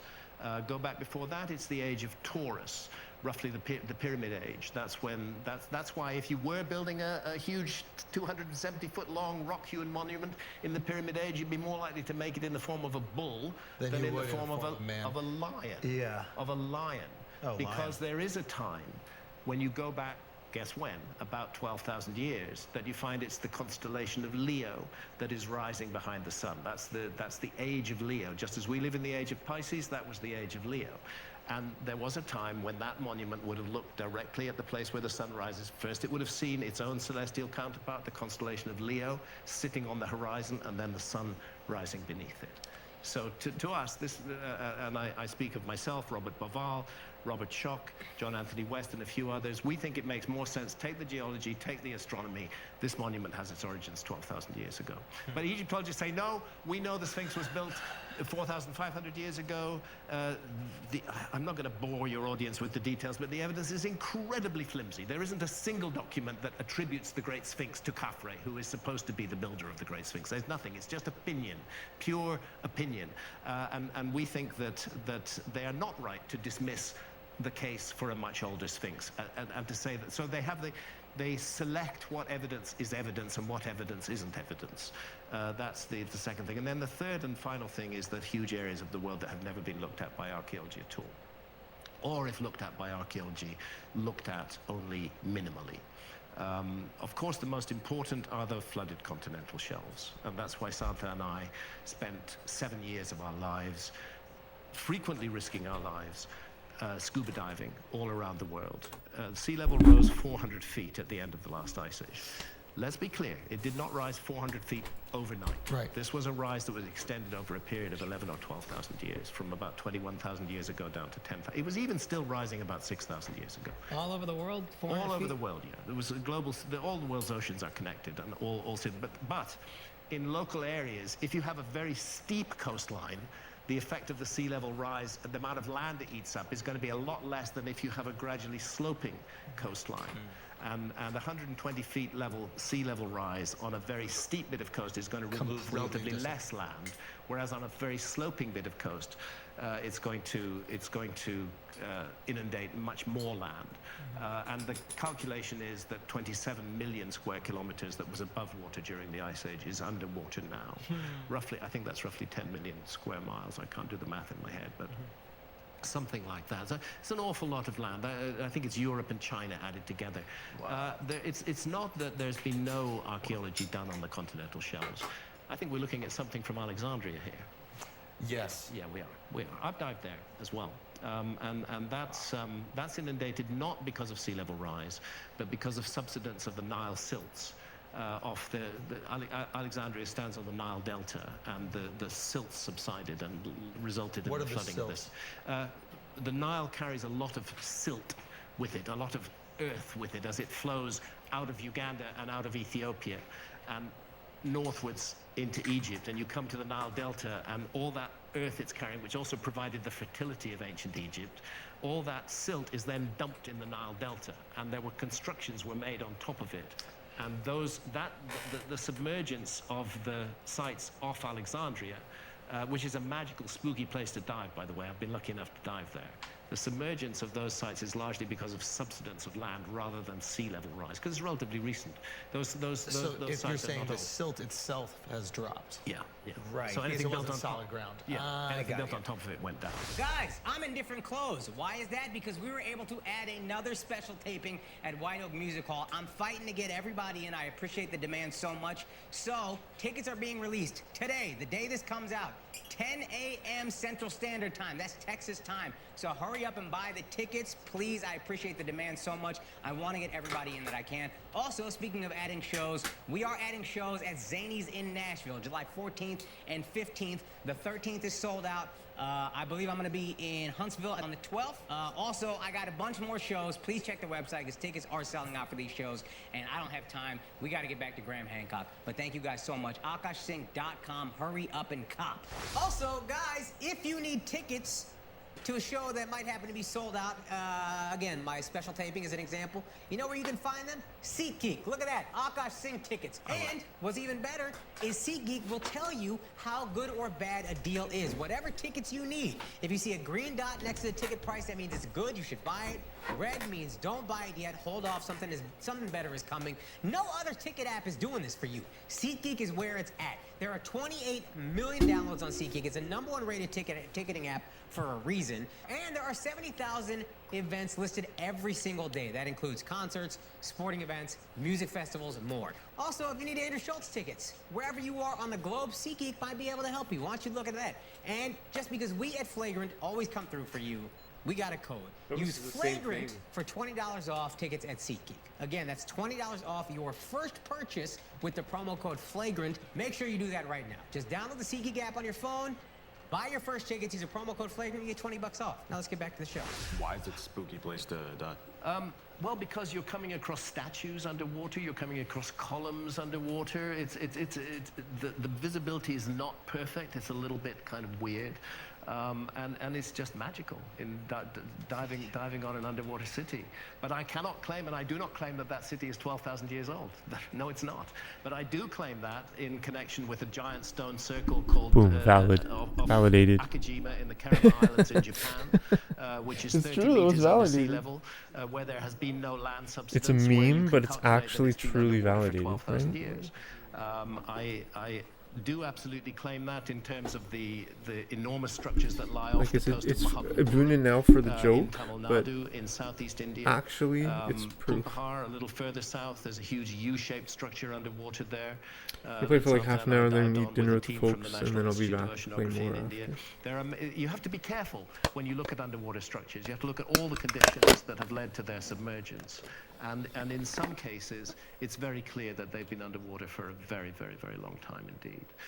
Malta, which we featured in Ancient Apocalypse. Wait, when you went to Malta, did you go? Malta's the one that's divided. There's like an active civil war going on, right? No, not for a long time. Wow. But there's like a top secret documents, and then a Orthodox Christian side, and they're basically like a border that they just kind of built. The flight recorder. Cyprus? Not in Malta. Oh, I think it's my guess. Could be Cyprus. Malta's a wonderful tax haven and a good place to shoot. Malta's a piece. Malta's a Maybe you got to search statue for more documents. Malta used to be joined to Sicily during the Ice Age. Malta wasn't an island; it was part of the mainland. Yeah. Part of Italy, Sicily, all the way out to Malta was all above water during the Ice Age and all underwater now. So one of my interests as a diver is what do we find underwater in Malta? And what you find strikingly underwater in Malta is a repetition of the so-called cart ruts that you find above water in Malta as well, which have never been properly... Cart ruts? Yes, they're parallel tracks that are cut into the bedrock on the island of Malta. And they look actually like railway tracks in a way. I'm not claiming they were a railway, but that's just a comparison. And there are even junctions in them. And nobody knows what they are. The word cart ruts is what they're called. What up, Stash? Where are you, man? How are you, broski? Gradually cut out by carts being rolled over them doesn't make a whole lot of sense. It looks like they've been cut by hand, but more interesting is the fact that they continue underwater. And we've dived on those cart ruts down to 27 meters, which is 80, 90 feet maybe underwater. They've been underwater for thousands and thousands of years. And so then the issue becomes, are we secure on the dating of all the structures above? Oh no, don't say that. I suggest strongly that we're not. Don't say that, man. I'm glad you're happy, man. Sounds like good pizza. That's your favorite? Yeah, nice. And that carbon dating is itself insecure. I'm doing a debate with a leading archaeologist on the Joe Rogan Experience on the 24th of October. Joe be having people debate, huh? That's his thing. It's a very good thing that this is happening. It's the first time that somebody representing the alternative point of view has actually been debated by somebody from the mainstream. The mainstream has normally said, "Now we don't want to talk to you guys. You're Looney Tunes. We're not going to give you a platform." But in this case, it is happening, and I have things to say about Malta that I'm going to preserve my ammunition for. Let it go. See up. It's still Can you give us a little taste? It's to do with the absolute insecurity of the carbon dating. I see. Do you think there's any submerged pyramids? What's up, dude? I'm going to take a break in about half an hour to eat dinner with my folks, but then I'm going to keep stream on and play after into the evening. It can't date stone. Yeah. So if you're going to date a megalith according to the organic material found around you, you want to be pretty sure that the organic material dates from the same time as the megalith and wasn't introduced later. Right. And there's no way in proving that it is or it isn't. Well, it's very difficult. Yeah. It's very difficult to do. And the fact is, there are very few carbon dates from Malta, and the new dating work that's been done there hasn't added usefully to that database. And when are you doing this on Joe's pod? So 24th of October. The archaeologist who's going to debate me is called Flint Dibble. He's American, but he teaches at the University of Cardiff in Wales, in Britain. His father was a famous archaeologist called Harold Dibble. Flint has been very pointed and aggressive in his attacks on me following the Netflix show, which he has every right to be.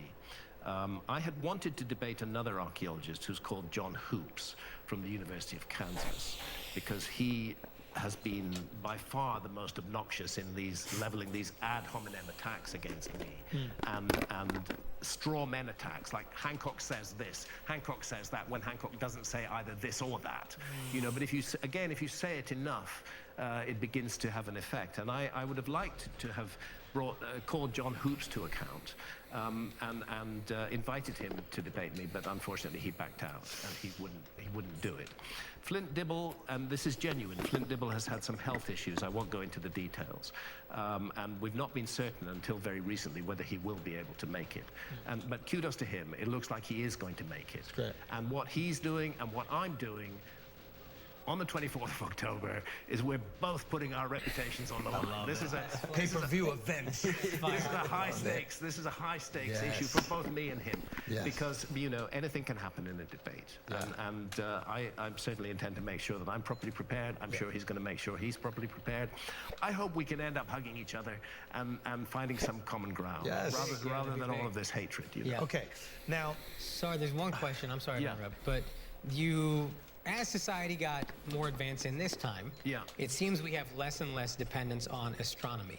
Astronomy, when I'm thinking 4,005 years ago to now, it just kind of filled in the blanks of what we couldn't figure out on our own. So 12,000 years ago, if there's a really advanced civilization, why would astronomy play as big of a role in them, where everything is pointing to X, Y, and Z stars? Well, first of all, let's consider what we mean by advanced. Really good start. Come on. What is an advanced civilization? Are we really an advanced civilization? Do we look around at much of our culture that we would say, come on, technologically? Or are we talking tech? I fucking hate myself. Tech. We're technologically and like advanced. scientifically, Yeah, we believe that is advanced, and that is one of the mistakes in looking for a quote unquote advanced civilization in the past, is that we tend to be looking for ourselves in our past, whereas it's possible for a civilization to be advanced in other ways. We could not measure longitude. Very important issue if you're a navigator and a sailor. We could not measure longitude until 1760s, 1750s, sometime in the second half of the 18th century. It took the creation of a very precise marine chronometer in order to be able to calculate what your longitude is. Otherwise, in the middle of a stormy night, you could find yourself 300 miles west of where you thought you were and crashing into a coastline.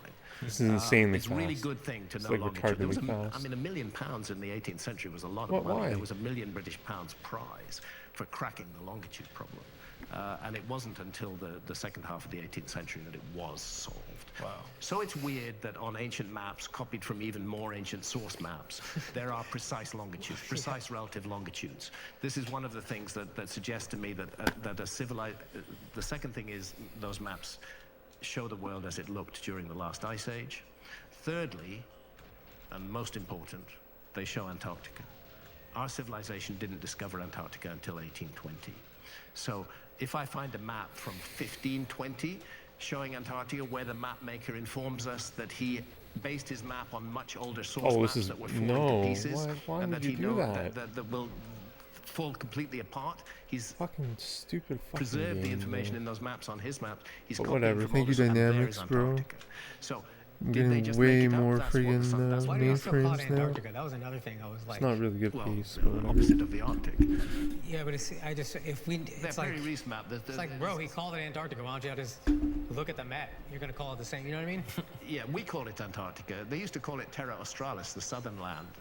If you go for the Orontius Phineas map, for example, you'll find a much better reference. Yeah, I thought that map said Antarctica. That's where I got tripped out. Oh, I actually am really excited that we're talking about Antarctica. Yeah, Antarctica is an interesting place. This is my newest rabbit hole. It's one of those great you see, there's Antarctica. That's the Orontius Phineas. To the right? There's South Africa, and there's Antarctica, and there's the tip of South America, almost touching Antarctica. It's a bit bigger than it is today, but it would have been like that during the last ice age. That's a map from 1531, and what they're saying in the legend is that here in this map I expose regions that neither Eudoxus nor I forget the names of all the ancient maps. None of them knew about it. They were hidden in darkness, but here they are. Hidden in darkness, I suggest they're hidden in darkness on ancient maps that Orontes Phineas copied from. Wow. It's an anomaly that it's sitting there. And it's not good enough to say that those map makers just wanted to balance the world, so they put a fantasy continent there, which later turned out to actually be there. Right. That's roughly what they're saying now. So that suggests to me a culture that was capable of exploring and mapping the Earth during the last ice age. The second issue is precisely astronomy. It's ancient knowledge of precession. Which, again, our culture attributes to the Greeks, roughly between 300 BC and 100 BC. They're supposed to have been the discoverers of precession. Precession is very hard to observe. In a single lifetime, it's a fraction of an inch on the horizon, the change. So you have to keep records over long periods of time. You have to have a system that preserves those records and passes them down. So it's the knowledge of precession that is manifested in ancient mythology and in ancient traditions, often traditions that speak of a global flood. The Vedas themselves contain numbers that are related to precession. Again, I don't want to get too boring, but precession proceeds at the rate of 1 degree every 72 years, and this is the key number that is found in ancient mythology around the world, and variations of that number. So 72 plus 36 is 108. 108 is another precessional number. 108 divided by 2 is 54. That's another precessional number. That's why on the bridge at Angkor Thom in Angkor in Cambodia, you have 54 figures on either side of the bridge. And what are they doing there? Hauling on the body of the See, that's a cool objective, right? You spend it looking for the cameras on facility. The argument is that this is a symbol for precession that is taking place there, and the numbers are multiplied. And another example I often give is the Great Pyramid itself, and it's very important. I made this point at the beginning. It's very important that when people want to check this calculation, that they use the true original height of the Great Pyramid, the 481 feet that it would have risen to, rather than its rather stunted 450 plus feet. Why would it give me such a slow pause? When you use the true original height of the Great Pyramid and multiply it by 43,200, you get the polar radius of the Earth. And when you measure the base perimeter of the Great Pyramid and multiply it by 43,200, you get the equatorial circumference of the Earth. Now, why does so much controversy. It's 600 times 72. It's another. But he's right. I don't have any evidence. Generated by the precessional motion of so the I think we're on a disagreement because I don't have any evidence for a claim. Clever piece of work. My evidence. Great Pyramid is almost perfectly aligned to true north.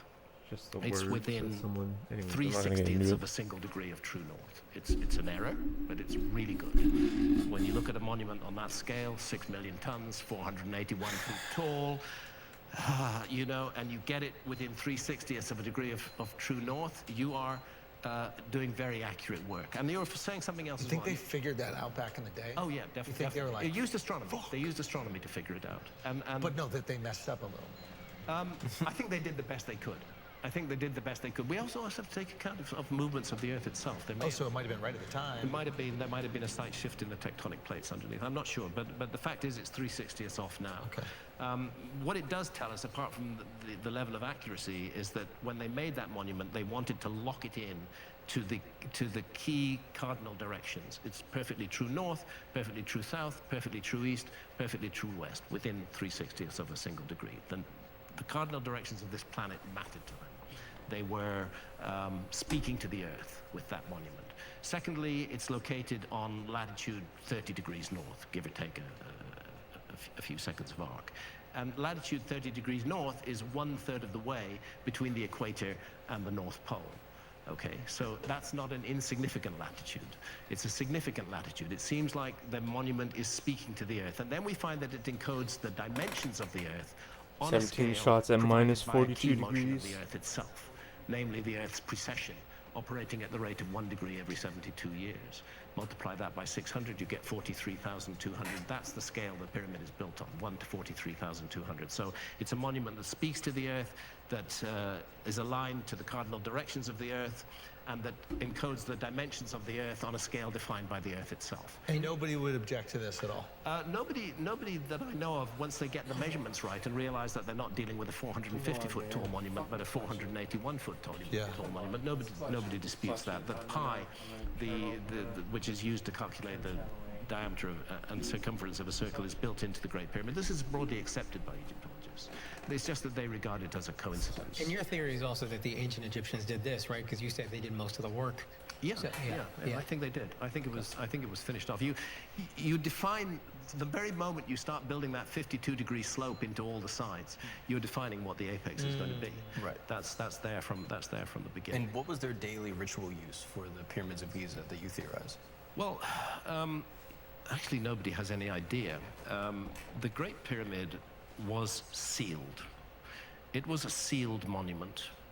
So in roughly 900 AD, forgive me if I don't give you the exact date, give or take 50 years, the Caliph al-Mamun, who was running Egypt at the time, wanted to get inside the Great Pyramid. This is 400 years before the earthquake. The facing stones are still in place. He could not find the true entrance to the Great Pyramid. It turned out that it could have been found. According to accounts, there was some sort of almost like a button that you pressed, and the doorway would slide, the facing stones would slide away, and you could find the true entrance. But he couldn't find that. But he did know that other pyramids had their entrance in the north face, other older pyramids, like the Pyramid of Unas. He knew they had their entrance in the north face. So he started hacking away at the north face of the Great Pyramid. And that is the entrance through which you will have gone when you entered the Great Pyramid. It's called Mamun's Hole. He and his team hacked it out with sledgehammers and chisels, and they broke their way in to the north face. And then as they were doing so, they heard a block falling in a hollow space. And then they knew they were onto something. That block that fell, caused by the vibrations that they had caused, must have been in some kind of passageway or chamber. So they headed towards that sound, and that's where they found the original passageway system of the Great Pyramid, which after you've gone through Mamun's Hole, gone around a little corner where it's all cut out of the rock, and then you find yourself going up into first of all, the ascending corridor, and then the grand gallery. Whatever, we had fast paces before. No, that wasn't super fast. They found the original entrance system in that way, and now the true original entrance is open. Right. But it's not. We got the fucking by back tourists. boost from the drone. We had so much health. I want to talk about Antarctica. It's a good tent. Because I think this is going to be the new obsession. Just fucking I feel bullshit, like it's man. trending super high. That back boost was everything. If there's any truth to it, but a friend of ours who will remain nameless went there. Yeah. Got to go on a cool experience, trip, etc. And he said a couple interesting things. He said the mountains look eerily pointy and four-sided. He said way more mountainous than he thought it would be. I think the illusion made from looking at maps and watching penguins is By the way, you just can see We're gonna have to earn it, my friends. We're gonna have to earn it. Oh, is that what the little etchings around the are? edges there? Interesting. Those are mountains. Darkroom Now, wasn't that he also fast. said this. He said a couple but the things. He said opening, there is a pact with every country everything that was has so a slice fast. of it that they will not dig or remove any minerals from Antarctica. And he even said that a scientist was there, said to them, World War III will not start until one of these countries breaks that pact. They are clearly protecting or preserving something that may or may not be under, I believe it's 3 miles, Mark was saying earlier, at its thickest of ice. Now, Mark, maybe you should describe the thing that you were saying before about there was a time the where double duck. Yeah, I was Antarctica... reading an article that perhaps 90 million years ago, there was a lush rainforest that is now covered in miles of ice on the Antarctic continent. Yeah, that's probably true. If you go back that far, you would find that the Earth's climate was very different from how it is today. And there's undoubtedly a time, they found fossils on Antarctica, there's undoubtedly a time when Antarctica was lush and green. The question is, was it lush and green during the lifetime of the human species? Yes, this is where it gets tricky. And this is where it gets tricky. Okay, I will tell you this much. Homo sapiens Stash. line descends from a line that goes back I will tell about the 6 objective billion events. years, I don't not know. much I'm not. further I don't than know. that, if we accept Just I think conventional that evolutionary theory. So 6 million years ago, Antarctica is supposed to have been Sometimes we need a little, Now, when I a little wrote more Fingerprints of the proof in Gods questionable moments, 1995, which is like a my session. first book. That's why I added those odd job and Lost RNG. I think civilization. I told you all I that. was Yeah, very you know the whole interested in thing. Antarctica, and I was Just for a interested in meme. it because of the work I of a added previous really odd researcher job called just to Charles see Hapgood. like, Charles what the heck Hapgood AI would wrote say, a number honestly. of very important books. One of them is called Maps of the Ancient Sea Kings, which precisely goes into this issue of ancient maps that don't fit our understanding of what the world Surface was, One how the world was supposed to cameras. be known at that time. And another is cool. called The Path of the Pole.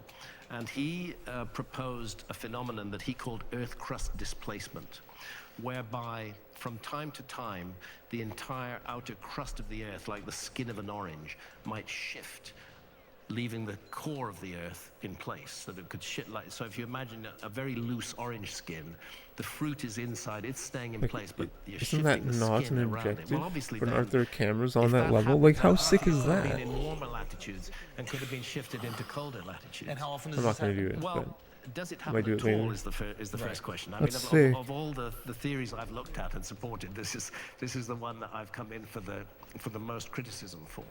And I've been much more interested recently in the Younger Dryas impact hypothesis and the notion that that a cataclysm occurred around 12,800 years ago, caused by impacts of comet fragments, and we can go into that.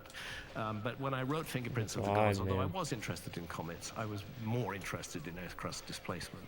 And the standard academic response to that is, look, Antarctica's been frozen for millions of years, and that rules out the whole Earth crust displacement argument. I think that even those who are still researching this field would prefer it to be the mantle rather than the crust of the Earth. Man, I was playing Diddy Kong Racing the other day. Oh my god, what a game. But the idea is an Italian admiral called with my Flavio niece and Barbiero, nephew. Oh my who wrote god. an article for my The website music, suggesting that Earth crust displacement could be kicked off by a like comet 3-4 impact player. hits the Earth a glancing blow. Holy and jeez. causes a The shift of this driving kind taking dynamic. place. But by and large, I don't. The power I don't slides. argue Oh my god, these the days boosts. that If you miss the Antarctica and boost, Earth you're crust it's done. displacement You're over. are It's the like the mechanism we should lines. be It's looking at. amazing. I'm It's incredible. much more interested in That in Mario Kart, the yeah. very solidly scientifically grounded Younger Dryas impact. I think you might have to be a little tighter in when I wrote Fingerprints of the Diddy Gods, Kong. I was searching Like the around for bosses, many the freaking pig, whiz pig. possibilities that Holy could have jeez, that caused a guy's so global cataclysm fucking hard. in the range of 12 That to guy's so 13,000 hard. years ago, because that's what Like, he all has to be astronomy perfect. pointed at, He has to be 12 better than 15,000 perfect. years ago. I don't know And if that's Hapgood's real, theory, but seemed to me a very you have to be like valuable, really useful fucking. one. I still won't write it off. I won't dismiss it entirely, but I've shifted in the direction You don't have to be of perfect, you the Younger but Dryas impact hypothesis. you have to be really good. Simply because I'm in a constant argument with mainstream academia. Yeah, And the Mario issue to Kart's me, sick too, man. The most important issue to me is Mario the Kart issue has of cool a global skips. cataclysm at the end of the Ice Age. What caused that cataclysm is a secondary issue. I would like to The learn some cataclysm skips. itself I'd is like the to go primary for issue. some And I found the lap Younger Dryas record, impact hypothesis, world record in Mario a Kart, like better, single lap. much more scientifically grounded Just, I don't know. explanation for that cataclysm. Any of than those the notion of little Earth ones. crust displacement. But do any archaeologists or any of these From, prehistorians dispute the Younger Dryas? To not Raceway. There's still a lot of argument around it. There's road about with the 60 cars and the major bus. scientists who are involved in the Comet Research Group. They're all credentialed scientists. They've all Adney. published dozens of papers in peer-reviewed Do the journals, skips including and the Nature, calamari including desert scientific reports, skips. and many others on the That's pretty good. We can do that consistently. We got the left strafe down, 23. and dispute That's that about any honestly, impact ever took if place. 23 And is 4 even in seconds those faster who than do accept that the the Younger force Dryas was a stuff I cataclysm, was doing. some think that it may have been caused by solar I was getting activity to the glass rather force like than maybe by 26 comet impact. on How a would that work? great Well, one, it would but certainly, usually it could probably work, 27. at the Pause end out, of the I Younger mean. Dryas. There are two moments in the Younger Dryas. The beginning is 12,800 years ago. It's a very strange moment in Earth history. So I can see this being 3 to 4 seconds faster. This is when the world's 100%. climate, which has been warming up for a few thousand years, the Ice Age is still very much present. You have big ice caps on North America, big ice caps on Northern Europe, but it's been warming up gradually. And then 12,800 years ago, two things happened at once. First, a sudden cataclysmic drop in climate. The cold, it gets incredibly cold. As cold as it was at the peak of the Ice Age more than 20,000 years ago. It gets incredibly cold, but then puzzlingly, there's a release of water into the world ocean. I say puzzlingly because when the Earth is freezing, you would not expect meltwater to be going into the world ocean. It should be staying on the ice caps. And I cite the work of Cesare Miliani and his work on the submergence of Bahamian corals. This is how do you know that sea level rose? There are certain corals that can only exist within a certain number of feet of the sea's surface. Because they need the sunlight. Yeah, and when they drown, that tells you the sea level has risen. And they point to a significant sea level rise 12,800 years ago at exactly the moment of this deep freeze. The comet impact hypothesis explains that because it says that the shock at the heat of the impact of large fragments of a comet on the North American and European ice caps would have been sufficient to release that freezing water into the world ocean, to cut the Gulf Stream. That's the central heating system of our planet. It's called the global meridional overturning circulation. Oh, terrible. It's these currents of warm and cold water that flow around the planet, and the Gulf Stream was cut and the Earth got extremely cold. So maybe I should change from the right comet to impact left, hypothesis honestly. does I think best I might do explain that instead of going in at just left. real quick, so comet do that. hits, cuts the Gulf It does Stream. weird lag Cutting difference Gulf though. Stream It cuts the Gulf Stream because it releases a huge quantity of meltwater You're also shooting from the in a North different American ice place. cap almost instantaneously. So the comet hits the ice Yeah, that is in North America and Europe. and Europe. That water cuts the Gulf Stream Yes. because it releases all this, which was frozen Freezing water Gotcha. goes into the world ocean. And Temperature plummets. temperature plummets. But at the same time, there's much more potential water in the oceans, so that when the temperature does rise, now you have that meltwater. Well, no, so now we need to go on. 12,800 years ago, in the 1,000 or 1,200 years after that, that's a window when all the great Ice Age megafauna go extinct. That's megafauna are saber-toothed tigers, woolly mammoths, mastodons, giant sloths, the whole collection of famous Ice Age megafauna. They all go extinct in that window. And clearly they didn't go extinct for no reason. There's the cataclysm of the Younger Dryas that made them extinct. Have you seen the, oh God, what is the gentleman's name? He's a guy who I believe like excavates up in Alaska for gold. Pretty sure it is, I'm forgetting what it is right now.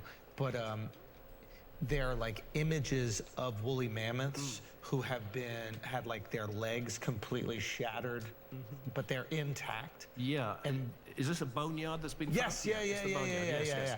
That's right. That's very, very, very interesting. I've not been there. I've not looked into it yet, so I can't speak authoritatively about it. But it might speak to your opinion right there. Is like, what I can else say is that at Serrania de Lindosa in Colombia, there is an 8-kilometer long rock art panel. Yeah, I'm gonna take a break in about dated 5 to minutes 12,800 years and eat ago, dinner. which shows these megafauna.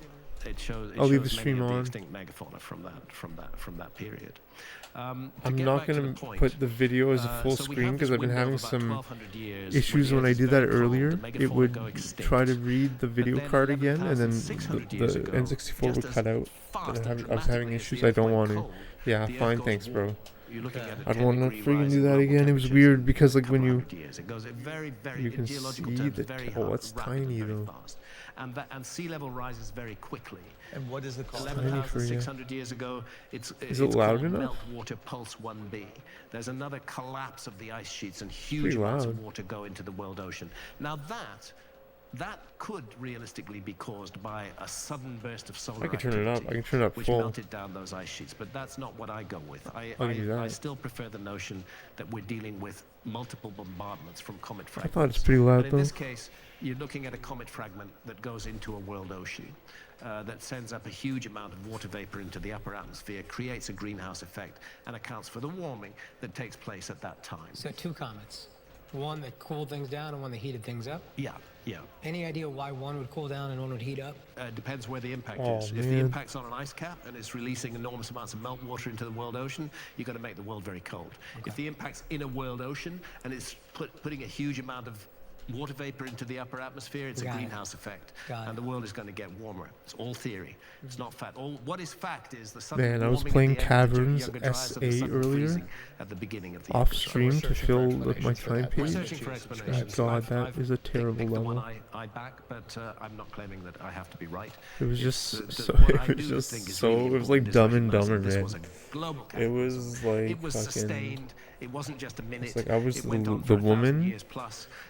going to Aspen, trying to figure out what the fuck happened in Dumb and Dumber. And the Dumb and Dumber were the two scientists in that fucking room. Weirdly, the date that Göbekli Tepe in Turkey is built. It took me so long. It took me a long time, man, to get the completion. It took me like an hour. Or LOL, yeah, dude. Because I can even. Okay, I'll do a run. I'll do a run. Humanity in this 1200-year window. I need to be clear about that. I'm really kind of upset about it still.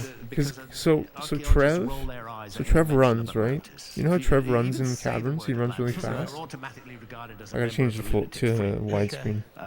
And if you've even said that word, So he all the 30 years of work you've done, he runs really fast, which is kind of the X factor of the level, along with the scientists passing away. But so you need to scare the scientists away before. They detest the use. Now tell us why the Earth is flat. First you gotta get ahead track. No. Oh wait, I changed to the wrong setting. So the story of Atlantis comes down to us from Plato. It's expressed in two dialogues, And the Timaeus and the Critias. there's these scientists. Plato was writing at around 300 BC. Does that come from his I uncle? think- Yeah, it's think, arguably from a member of his family line, who was the Greek lawmaker Solon. Solon, yeah. I think who 3 did of make a 5 have famous to and survive. documented visit to Egypt around the year 600. I don't think you can kill BC. 2. And he was told in Or Egypt. maybe you can kill And he 2. was at the Temple of Neith at Maybe you Sais can in the kill 3? Delta. And there are these think inscriptions you kill on the 3. walls. That temple no longer exists. It's a ruin in the Delta now. There are these writings on the walls. And he asks a priest, what do the writings say? And the priest So you spoke have to Greek speedrun it. and You have ancient to, Egyptian, right? This is and actually he really good to start. told Because I've been practicing a Solon lot today. what the Like a writings lot, say, because I had that there to. was this great civilization, that it was destroyed in an enormous flood. See if I got stuck, might fuck me. Plato or Solon refers to it as Atlantis. Atlantis is not an ancient Egyptian word. No, It like looks it's- like it some might be attempt over. to translate into a meaningful Greek phrase Oh, what was let's see. originally an ancient So Egyptian those aren't phrase. them. And that You ancient can't pass Egyptian those guys phrase, away. I So can no tell you A. pretty much I'm gonna for keep sure going was the though. homeland of the primeval ones. Just to show And you. I'll tell you why in a minute. So you But usually the you point see is that objective A there. then Solon asks, when did this happen? And the priests say, Oh, they're very yeah, relaxed man. about It's it. They pretty say, fun, "Oh, though. 9,000 years But ago." man, I didn't know So about immediately we have a date that we can this put to level, our but account. dude, 600 this BC, he level's makes the visit. ridiculous. 9,000 years before This is that, a that's very ridiculous level. 9,600 BC. Give or take 23 years, that is 11,600 years ago.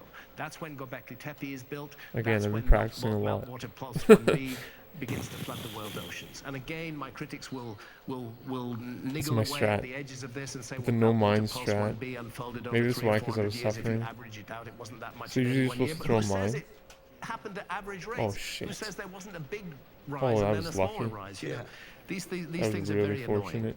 But the bottom line is, I think I got the key 9,000 card. years before Solon Yeah, I did. is 9,600 I'm playing on BC. mute, right? That's the So I Atlantis can't date. That's hear. Göbekli Tepe's date.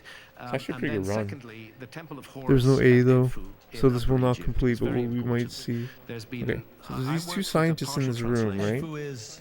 And you Edfu's need them to run Upper away Egypt. It's sort of halfway before it explodes. to Aswan. See, so you shoot in there, one comes in out, southern Egypt. It's kind of middle. but you guys also got it. The quarry, Oh I no, he believe, died. where He they- probably That's the quarry died. where they got a lot of the granite that they Right. brought. There's See, about see 500 completed. kilometers south, Oh, but but Edfu's a bit Trev, further see north than Trev, that. fuck, But Trev, it's also fuck on- me. it's I don't also have on this the key. Nile. Now, the don't Temple have of the Horus key. at Edfu is a Like, relatively fuck. recent Like, temple, fuck you. probably built around 270 BC by the Ptolemies. So that was my afternoon. Of ancient Egypt. These were Greeks who had overtaken ancient Egypt. But although they colonized ancient Egypt, This is ancient dumb. Egypt colonized their minds. And they became Usually D ancient fails there. Egyptians, Usually more they ancient pass away. Egyptian than the ancient Egyptians themselves. But I guess I didn't get A, It's like which when white people didn't go to pass Hawaii. away the scientists I needed at the All right, start. guys, we're gonna take a break real quick because Alright, you need to guys, we upgrade are your gonna room. take a If you still break, got maybe half an posters hour. hanging up in your room, We'll that keep shit stream looks on. childish, and you have to upgrade. That's where Displate comes in. Displate is a one-of-a-kind metal poster that Nice. captures your unique passions. We'll play They more are after we sturdy, come back. magnet-mounted, and last a lifetime. You can customize, collect, Alrighty, rearrange them yo, all. thanks, bro. Displate has both branded and artistic work. They have over 1 million designs available. They got official designs from Marvel, DC, both. That's crazy. And the NBA. So whether you want to Buy a display for yourself or gift a display. They have a Floyd Mayweather. I happen to be very good friends, brothers you could even say, with a massive Floyd Mayweather fan. They also have a Guardians of the Galaxy one. That same friend loves Guardians of the Galaxy 3. I could get them a display. Display is unique, easy, it's safe and magnet mounted, so it takes 20 seconds. You don't gotta drill holes in a wall and then pay for it when you move out of your apartment or make your home look bad. Magnet mounted in 20 seconds. Display delivers its products worldwide in only 4 to 5 business days as well, so it's a perfect alternative, and really not alternative, upgrade for standard posters. To upgrade your room, go to displate.com/flagrant and use our code flagrant at checkout to get 20% off for 1 or 2 displays. 30% off if you buy 3 or more. So the more you buy, the more you save. Go to displate.com/flagrant. Again, that's displate.com/flagrant right now. Now let's get back to the show. All right, we're gonna take a break real quick because if you're drinking, you might as well drink an adult beverage that's better for you, not some can of beer filled with a bunch of bullshit ingredients you've never heard of, or some cheap-ass vodka that's gonna make your hangover crazy and make your life worse. You need Juneshine. They have tons of easy-to-drink, to-go, better-for-you adult beverage options. They got margaritas, vodka sodas, rum cocktails made with premium ingredients and no added sugar, unlike traditional canned cocktails that can have 20-plus grams of sugar. Again, I don't drink, but if you're gonna drink something that is better for you.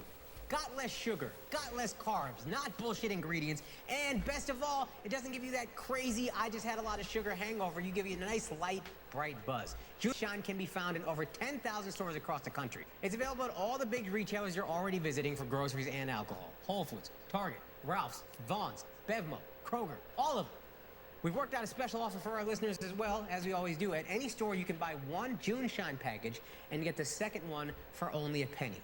That's $12 to $20 off. Fuck that, though. The value dollar amount don't matter. You get 2 for the price of 1. I recommend trying one of their best-selling variety packs. It's a great way to try all their delicious flavors. So to do that, you go to juneshine.com/flagrant and text them a photo of your receipt, and they will Venmo you immediately. That's immediate. Venmo's right in your bank account. You don't gotta wait for a mail-in rebate that you're gonna lose. None of that. Right in your bank account. Just do it. It's that easy. JUNESHINE.com/flagrant. Now let's get back to the show. Inscribed on the wall of that temple, not in the language of ancient Egypt as was spoken 270 BC, but in Middle Egyptian, which goes back to about 2000 BC, carefully inscribed, and we're informed that it's based on temple archives. See that a temple stood there before the Ptolemies rebuilt that temple, and it stood on the foundations of an even older temple. The archives were preserved. That's what's inscribed on the walls. It's inscribed in Middle Egyptian. It's about 2000 BC, and it tells the whole Atlantis story. It just doesn't call it Atlantis. It speaks of a sacred island. It calls it the homeland of the primeval ones. It speaks of a great serpent that comes from the sky and splits the island in 2. It speaks of a huge flood that arises and kills off almost all the divine inhabitants, apart from a few survivors, who then travel around the world. One of the places they go to is Egypt, and they make their first business to build primeval mounds in ancient Egypt that will be the places, the locations of all future temples and pyramids. The Edfu texts are very clear. Now, I just need to make this clear, because I relied on Eve Elizabeth Raymond, who was an early translator of the Edfu texts. But recently, the Edfu texts have been completely translated, every single word, into German by a gentleman called Dieter Kurth, and they've translated it all into German. It would be nice if it were all into English, because that's much more widely spoken What language. does it say in German? The Jews did not build the pyramid. It supports everything in the original translation. There's not a single part of the original translation that's debunked by this. It supports it, and it adds information that wasn't there, because the reference in those Edfu texts to the destruction of the homeland of the primeval ones is 7,000 years ago, but that's in Middle Egyptian, which dates back to 2000 BC, so it goes back to 9000 BC again. In 9000 BC is 11,000. Yeah, it brings us to the same date. So I think that Egyptologists have been too hasty to dismiss Plato's story. Real quick, so we can just understand what was said.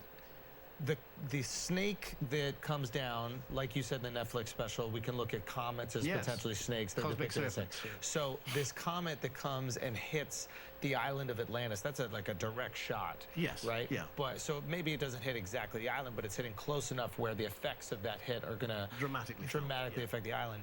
And remember, they didn't call it Atlantis. They called it the homeland of the primeval. And what does that mean, the primeval ones? The ancient ones lived there. That was their homeland. That created the mounds. Who then, their survivors, who included 7 sages, traveled around the world seeking to rebuild their lost civilization. And we've heard this. And Egypt was one of the places they went to. Okay, now, some people say the Azores Plateau might be Atlantis. Have you ever been there? And maybe we can describe really quickly where that is. Well, it's in the Mid-Atlantic, and on the Mid-Atlantic Ridge. The Mid-Atlantic Ridge is interesting because there's a phenomenon called isostasy. Isostasy is the Earth's surface is a little bit fluid. If you put a heavy weight on one bit of it, it's like the end of a seesaw. It's going to force the other bit up. So in Britain, we had an ice cap on northern Scotland. But right now, the Isle of Wight in the English Channel, far to the south, is sinking beneath the ocean. Why is that? Because the ice cap on northern Scotland pushed northern Scotland down and lifted up the Isle of Wight. Yeah. Since the ice cap's gone, the Isle of Wight is going back underwater. You see this in the islands off of Italy, like Capri. Yeah. Is starting to shift and rotate a little bit. It's isostasy that causes that. Okay. And isostatic rebound in this case. And there is some indication that the ice cap on North America may have had an effect on the Mid-Atlantic Ridge and may have raised it to a higher level than it was today. Oh, so wait a minute. But I'm not, I need to be clear. I'm not looking for Atlantis there or anywhere. I don't think there was one location. Every story and reference, and I don't think we should be looking for a genetic location for it either. Right. Just as it would be really hard to look for a genetic location of America today, the U.S. culture is a multicultural society. Right. There's the multi-ethnicity society. I suspect quote-unquote Atlantis was like that. I suspect that it was all over the world, that it occupied the best real estate on Earth, the lands that are now under a few hundred feet of water caused by. But if we knew where it was, we could at least look for some sort of remains. If there were if there was a definite heartland for it, I think we should be looking for those remains on the flooded continental shelves all around the world, and that's what I spent 7 years of my life doing. Was diving on the continental shelves and finding again and again ruins and structures that weren't supposed to be there. I think there's the whole story of humanity that's missing underwater. And while I'm saying that, I would like to give credit to archaeologists. There is some work now being done, marine archaeology, which isn't any longer just looking for shipwrecks from the medieval period or even from the 20th century, but 19th century, but are looking at the flooded continental shelves. And it's just starting.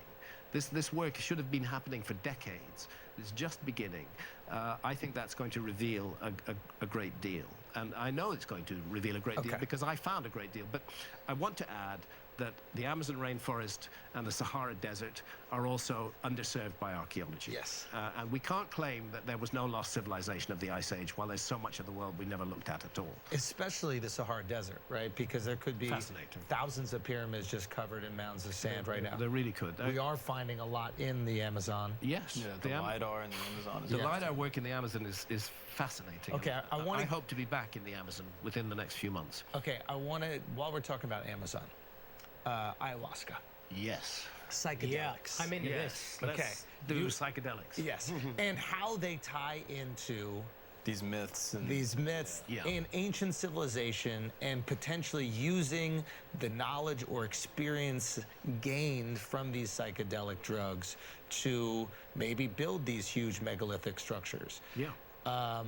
How big a role do you think psychedelics have played in prehistory? Well, it's one of the reasons why we should never look for ourselves in the past, because we've had the horrific, vicious, evil thing called the war on drugs for the past 50+ years, which is gradually going away, thank God.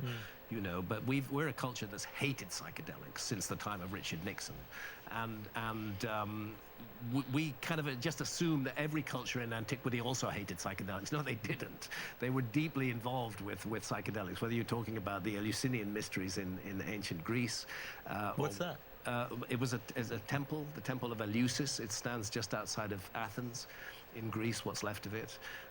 They served up a potion to all the initiates. And the initiates included Sophocles, Pindar, Plato himself. All the great minds of ancient world went to Eleusis. They were given this brew, which was called the kykion. Then they went down into these deep chambers underneath the temple of Eleusis, and then they had extraordinary experiences, which gave them revelations about the nature of reality. They ceased to fear death. They knew that they knew that death was not the end. They had no fear of death anymore. After they'd had this experience. Sounds a lot like a psychedelic experience. And then we have the work that's been done on that brew. And that brew was made, we're told it was made from barley, mint, and water. But what grows on barley is Claviceps paspali, which is an LSD-like fungus. I love it. Ergot, I love it. which is soluble in water. There are ergots that are very dangerous, but there are Ergots? Ergot. Ergot is the class of fungus to which this belongs. Okay. And some of them are extremely dangerous. But this one is soluble in water, is not dangerous, and is basically LSD.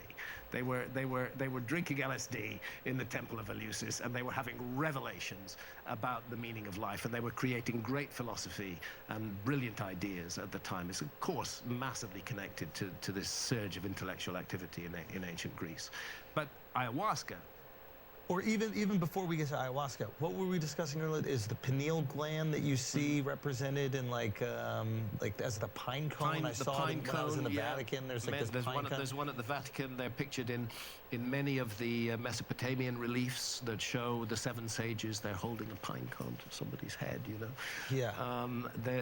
There's a suggestion that the pineal gland, it has been suggested that the pineal gland secretes dimethyltryptamine. DMT. I think that the more recent work on that suggests it probably doesn't, but that it's a locus for endogenous. All of us have DMT in our bodies. We're all illegal here. Yeah, we're all carriers. We're all carriers. It's a natural brain hormone. Yeah. The exact question of where in the body it's generated, some people think it might be the lungs these days. Wherever it is, it's there. Yeah. And the pineal is associated with it in a number of ways, and it's associated. The pineal is the third eye. It was an eye. The pineal was an eye. It still is in some amphibians.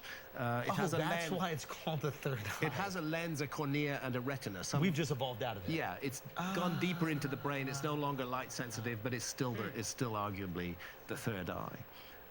So the connection of the pineal and DMT is not absolutely clear, but there is likely some connection. Okay, so the idea of us looking for ourselves in the past, we're looking at how people build the pyramids, and we're going, well, you know, we have these cranes. Where are your cranes? Where are your cranes? Yeah. Instead of looking for the things that we are not utilizing, that they may utilize, which are psychedelic drugs, and maybe that gave them access to. It's stupid to use the word powers because I think it kind of dismisses everything, but maybe they give them access to some sort of like otherworldly knowledge that could have helped them create. Well, it's an interesting discussion, actually. Yeah. The interesting thing about psychedelics, one of the many interesting things about psychedelics, is. For a start, new evidence that's emerging from scientific studies. At last, psychedelics have been taken out of the closet and are being examined for their therapeutic potential. And one of the things that it's very clear that psilocybin definitely does is mushrooms. Mushrooms, yeah. Which is closely related to DMT. It's a kind of orally ingestible form of DMT. They promote neuroplasticity. They cause new neurons to grow in the brain. They make us smarter. Let us pay great tribute to Terence McKenna, a brilliant thinker in this field, whose book, whose stoned ape hypothesis, and whose book, The Food of the Gods, was one of the early recognitions that psychedelics may have been the trigger that took our ancestor out of millions of years of boredom and put them on the path that we recognize as modern humanity. Yeah. It's a perfectly reasonable thing. Also, the way that psychedelics are very helpful with depression is very interesting. And why is that the case? Depression, and I speak from experience because I've suffered myself from a long period of depression back in the early 90s. Depression is a very narrow, rigid frame of mind where you get locked into recurring patterns of thought and they're very negative, and you keep on repeating them to yourself, and you start hating yourself, and you just can't bear anything, and you're locked, and you can't escape from it. And what psychedelics seem to do is that they break that pattern. They just break it completely. And in this case, for depression, what seems to work best is a massive dose rather than microdosing. Microdosing is great as well. You have to snap yourself out of it. You've got to snap yourself out of it. There's also, like, I think in depressive states, there's a narcissism wrapped into it. Maybe so, yeah. Not a narcissism in terms of, like, I'm the best, look at me, everything's about me, but in the negative side of that. It's all about you still. Yeah. It's just... And that constant negative thought. But taking and having a psychedelic experience will make you realize maybe how small you are in the grand scheme of things, or how you are intertwined into the fabric of humanity, so it can break out of that. Yeah, I like ego that. death will disconnect you from the universe conspiring against you. Yeah, exactly. You're not that important. And if you belong to a species that has been making the same kind of stone tool without any changes for more than 1 million years, two things are happening. Clearly, cultural information is being passed down, and clearly you're locked in a very narrow frame. And then suddenly it changes. And our ancestors start producing this extraordinary cave art, this amazing cave art. Whether you're talking about that site Serrania de la Lindosa in Colombia, or whether you're talking about Lascaux Cave in France, the art is stunning, and it is classically psychedelic art. It is featuring geometry, patterns of swirling dots, zigzag lines. There's Serrania de la Lindosa, and there's one of the extinct Ice Age megafauna with the arrow pointing at it up there. The geometry that's in there, the swirling dots, the sort of interlinked chains that are shown out there on the left. These are all classic psychedelic visions.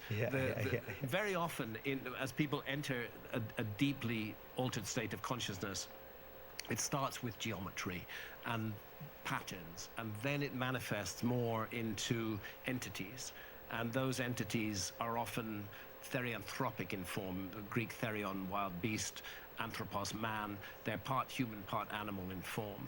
Not something that you see every day, but something that is very common in frequently common, very common in Egyptian art, and very, very common in deeply altered states of consciousness brought on by psychedelics, is the encounter with entities who then appear to communicate with us. And again, this is where the archaeologists roll their minds, because they like to think that consciousness is entirely local to the brain. It's all manufactured by the brain, and this is just our brain on drugs. Whereas in fact, the opposite seems to be true. The brain seems to be acting as a receiver for consciousness rather than as a manufacturer of consciousness. And what does that mean? Well, what it means is that we have to function in a very tough physical universe. This is this world.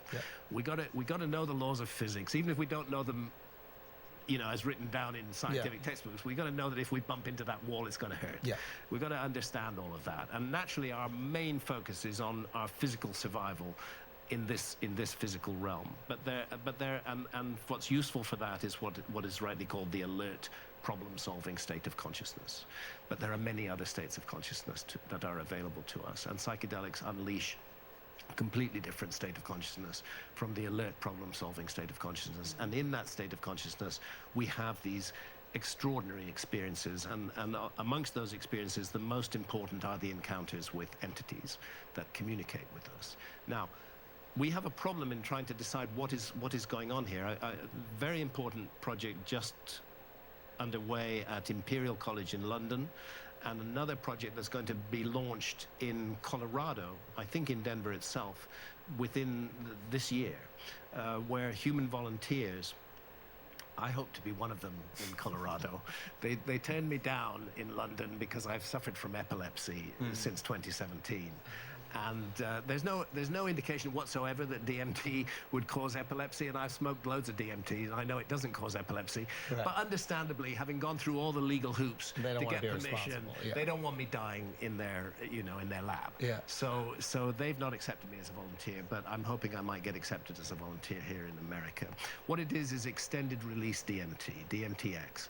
DMT is normally so it's just going to keep you high? Keep you high for an hour, Instead of, what is DMT, like 5 minutes, 10 minutes? And how long does it feel when you're high for 5 minutes, 10 minutes on DMT? Oh, when you're in the DMT space, it can feel like forever. So an hour is almost horrifying. Does time not exist? Well, yes, this is what many of the volunteers say, is that it's an alarming prospect to be in that space for an hour.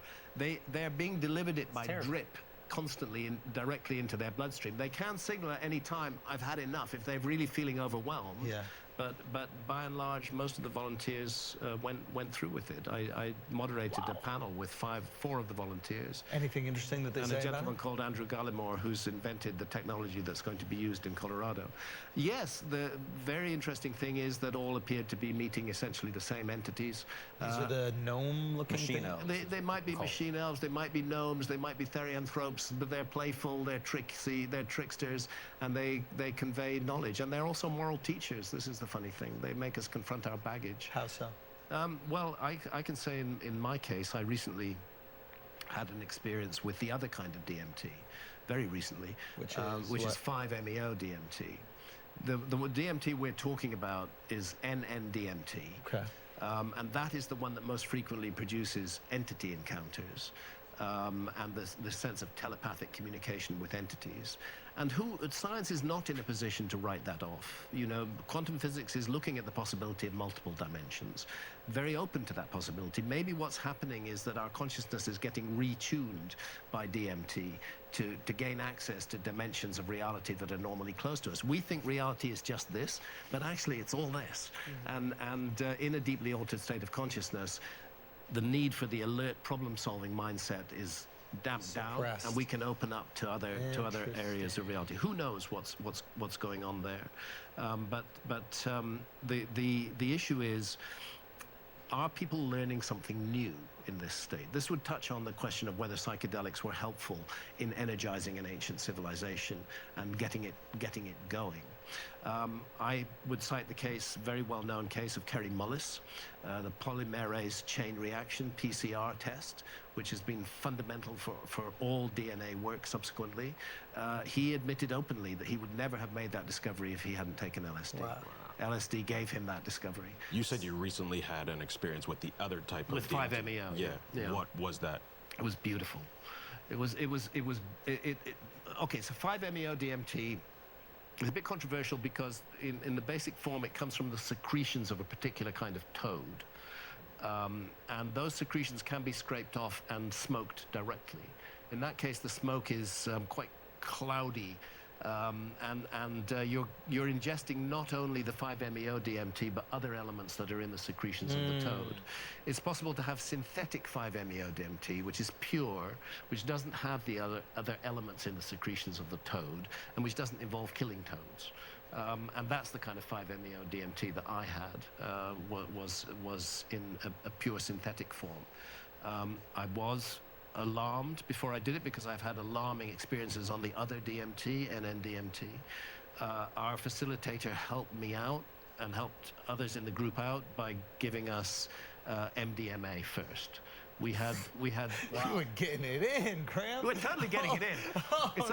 It's only the second time in my life I've ever experienced MDA. But it's great, MDMA, isn't it? What a great thing! Oh, it's amazing, God, dude. I mean, Yeah. it's wonderful, and you feel so just overwhelmed with love. It's just such a beautiful thing. Yeah. So we had that 3 or 4 hours before we had the 5-MeO DMT, and then 3 at a time we lay down, and we first sat up to take one massive deep inhalation on the pipe, and then hold it in, and then release it, and then my wife Santha can do this and sit up. She does it with NN-DMT, and she did it with the 5-MeO as well. Just sit up, and she does these mudras.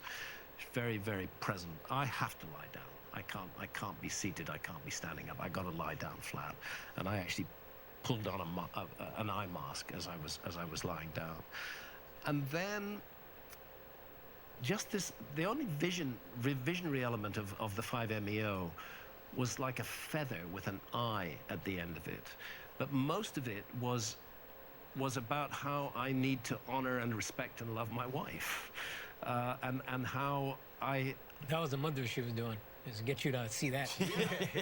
You know, that I have to, but that I have a problem with anger. I get angry too quickly, and that anger can be very hurtful to other people, and particularly hurtful to my wife. and it showed me that, and basically said, you gotta fix this. And how does it show it to you? Is it showed- intuition or it was more intuition. It wasn't a scene of me shouting, but it was a recognition that that's what I do, and that it's harmful and useless, and it's harmful to me, and it's harmful to everybody around me. So there's a communication with the celestial being without any words at all. Without any words, but you get it.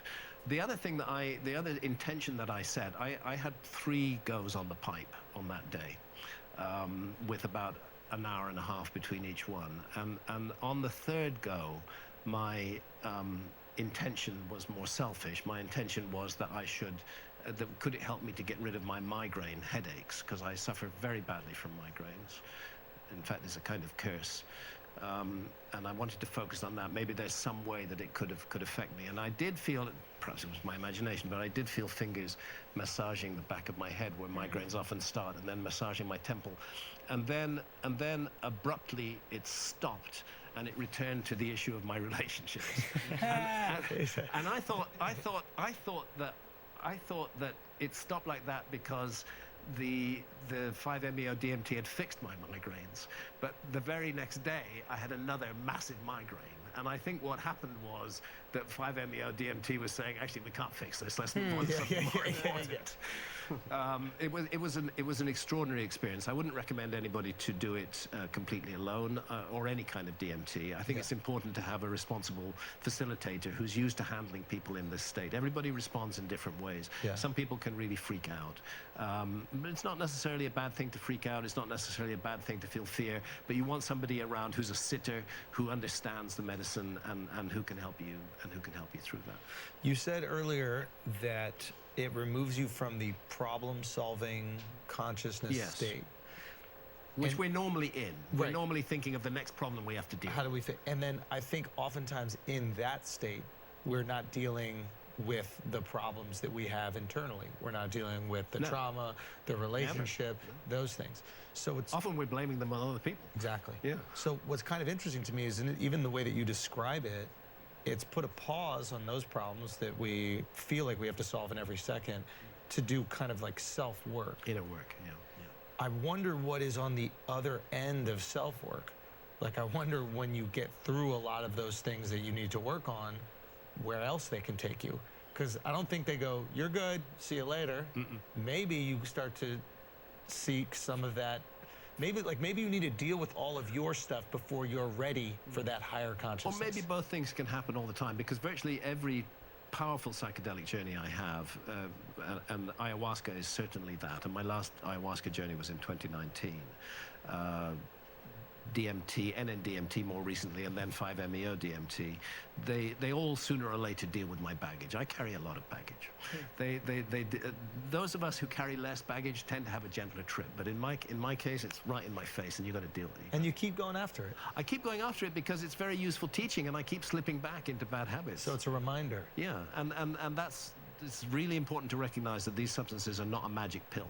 It's going to fix you overnight. I think people use them as that. They're not. I think they've become trendy in a way, and I think a lot of people are seeking out ayahuasca because they're like, hey, I have this block, and if I just do this ayahuasca, it's going to fix it for me, and then it's done. Chances are it'll be done for a few weeks, and then you'll fall back into the old pattern. It's like a chiropractor or something. You have to carry on the work. Yeah, the real work begins after the session. So it's a recognition of what's going on, what you have to confront.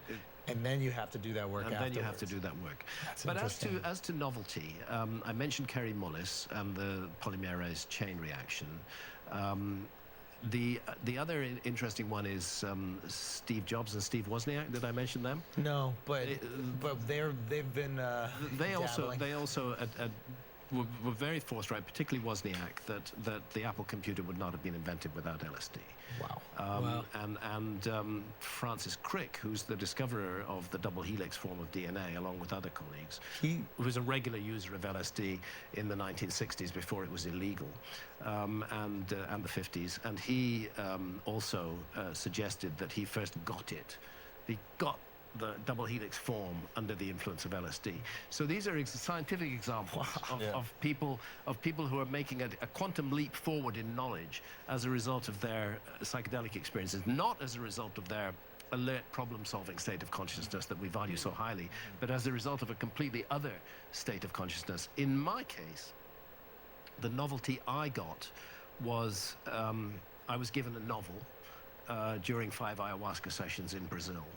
I had never written novels before. I always write nonfiction, and I still mainly write nonfiction. But I was given a novel. I was given the whole plot of the novel, and I ended up writing that novel. No. The session was in 2007. I finished the novel in 2010. It was called Entangled. I had no idea that I had a novel in me, and perhaps my readers don't like it. I don't care. I found an area of myself that was new to me, and I was able to... The entire story existed to you? Yeah. Now, explain to me how it existed, like plot, beginning, middle, end, or existed like, character? I saw the principal characters, and I saw the setting. It was 2 young women, one living in the time of the Neanderthals and one living today, who were literally entangled in space and time. And it was the use of psychedelics in both times that enabled them to be entangled, and that they were brought together by an entity that they referred to. Sorry, my critics are going to go wild with this. Just go. They're going to drug shame me forever. But you know, they were brought together by an entity called the Blue Angel, whose purpose that there's a demon who travels through time called Sulpa, and he's seeking to destroy everything that's good about humanity, and he's doing that in 2 time frames, in the time of the Neanderthals and today. And this Blue Angel entity brings together these 2 young women in these 2 different time frames to do battle against the demon. That was the story that I was given, and that was the story that I wrote. Do you see it like a movie, or how does that present itself to you? I did see it a bit like a movie, yeah. Wow. I did. I saw scenes. I saw my young character from the Stone Age, Rhea, you know, throwing stones very brilliantly at her enemies, and I saw the connection between these two women, and the sense of a supernatural battle of good against evil, against which the human story is played out, and that ultimately we humans always have a choice. We always have a choice between good and evil. It might be at a very small scale, or it might be at a very large scale. If it's at a very large scale, it can do enormous damage to human society as a whole. If it's at a very small scale, it can do enormous damage to us and those immediately close to us. But it was that sense of that happening. Anyway, I didn't have a novel in me before that. I've never tried. Have you seen other works, not just literary works, but film, music, that you've immediately connected to and thought, oh, this is inspired by hallucinogenics? This reminds me of an experience that I had. Is there, it could be a cartoon for children. Avatar. Right? 100% or no? Like, yes. But isn't Avatar from, what was that, the original, people say that... Pocahontas, I think. No. There's like a, almost like an anime thing that people thought it was a little bit I'm not sure, but somebody involved in that story was definitely experiencing altered states of consciousness. Apparently JFK had experiences with psychedelics. I wouldn't be surprised. Oh, wow. Again, this is a mistake that our society has made, is to cut us. And maybe it's not a mistake. I don't really do conspiracy theories, but maybe it was a deliberate thing back when the war on drugs was declared. It's under, you know. Well, we did a lot of research with psychedelics. Psychedelics lead people to ask questions. They don't leave us comfortable with the prevailing order of things, both in ourselves and with the way society functions. And we begin to become critical and questioning in a way that we might not have been before. Yeah. And I think this was felt to be dangerous, and they were demonized with lies and complete dishonesty. But they were. Do you remember when psychedelics were gaining popularity? This is what, 19... when you say gaining popularity... 60s, mainstream popularity. Well, I don't think you could call hippies, you know, mainstream in any way. So funny, the way that we look back on them, they were the mainstream. Woodstock. It was like the dominant culture, but I guess they were fringe and odd for the time. They were fringe and odd, and they were so funny. and they were feared by those rooted and grounded in mainstream culture. Yeah, hippie was a pejorative, right? Yeah, it was a pejorative. He's just a hippie. Yeah. You know, it was a negative term. So I guess that we're looking at a shift in human consciousness that certainly began probably in the late 50s and was well underway in the 60s. And had it been allowed to continue, it might well have transformed society in many, many ways. But then it was clamped down upon, and all these lies and propaganda were spread, false stories about how dangerous psychedelics are. I want to be very clear about that. Psychedelics are extremely serious business. Yeah. And this needs to be understood. I do not believe that psychedelics are for children, or cannabis for that matter. I think we'd be much better keeping them out of the hands of children if they were totally legal, and it was accompanied by wise advice. They can also unearth existing psychological issues. Yes, they can. You have to be really dangerous. Yeah, really careful. If you know, somebody's suffering from schizophrenia, psychedelics could be very bad news. So and a lot of people don't know that they have schizophrenia. A lot of people don't, especially know. if they're. So there is an element of danger and risk, and this is why a sitter who's deeply experienced with the substance is. Sitter is your shaman, essentially. Yeah. We haven't yet invented a word for shaman in Western culture, Right. but we need to. The word comes from Tungus Mongol. It means one who sees, and it was then applied by anthropologists because they found that figure, that person who played that role, was found in multiple different cultures all around the world. And they said, let's just call them all shamans. Right. But the word comes from a specific culture. We don't have a word for that in our culture yet. Facilitator or sitter are the ones that I use. This is one of the many areas where Western culture would do well to learn from indigenous cultures that have been using psychedelics responsibly for thousands and thousands of years. What is responsible psychedelic use to you? What do you start with? What do you do it with? Intentions, meditation, things like that. Yeah, it's intentions, meditations. It's not recreational. You're not taking it to have a party. You're taking it to make contact with the dead. Ayahuasca means the vine of the dead or the vine of souls. Iboga is the plant that enables people to see the dead.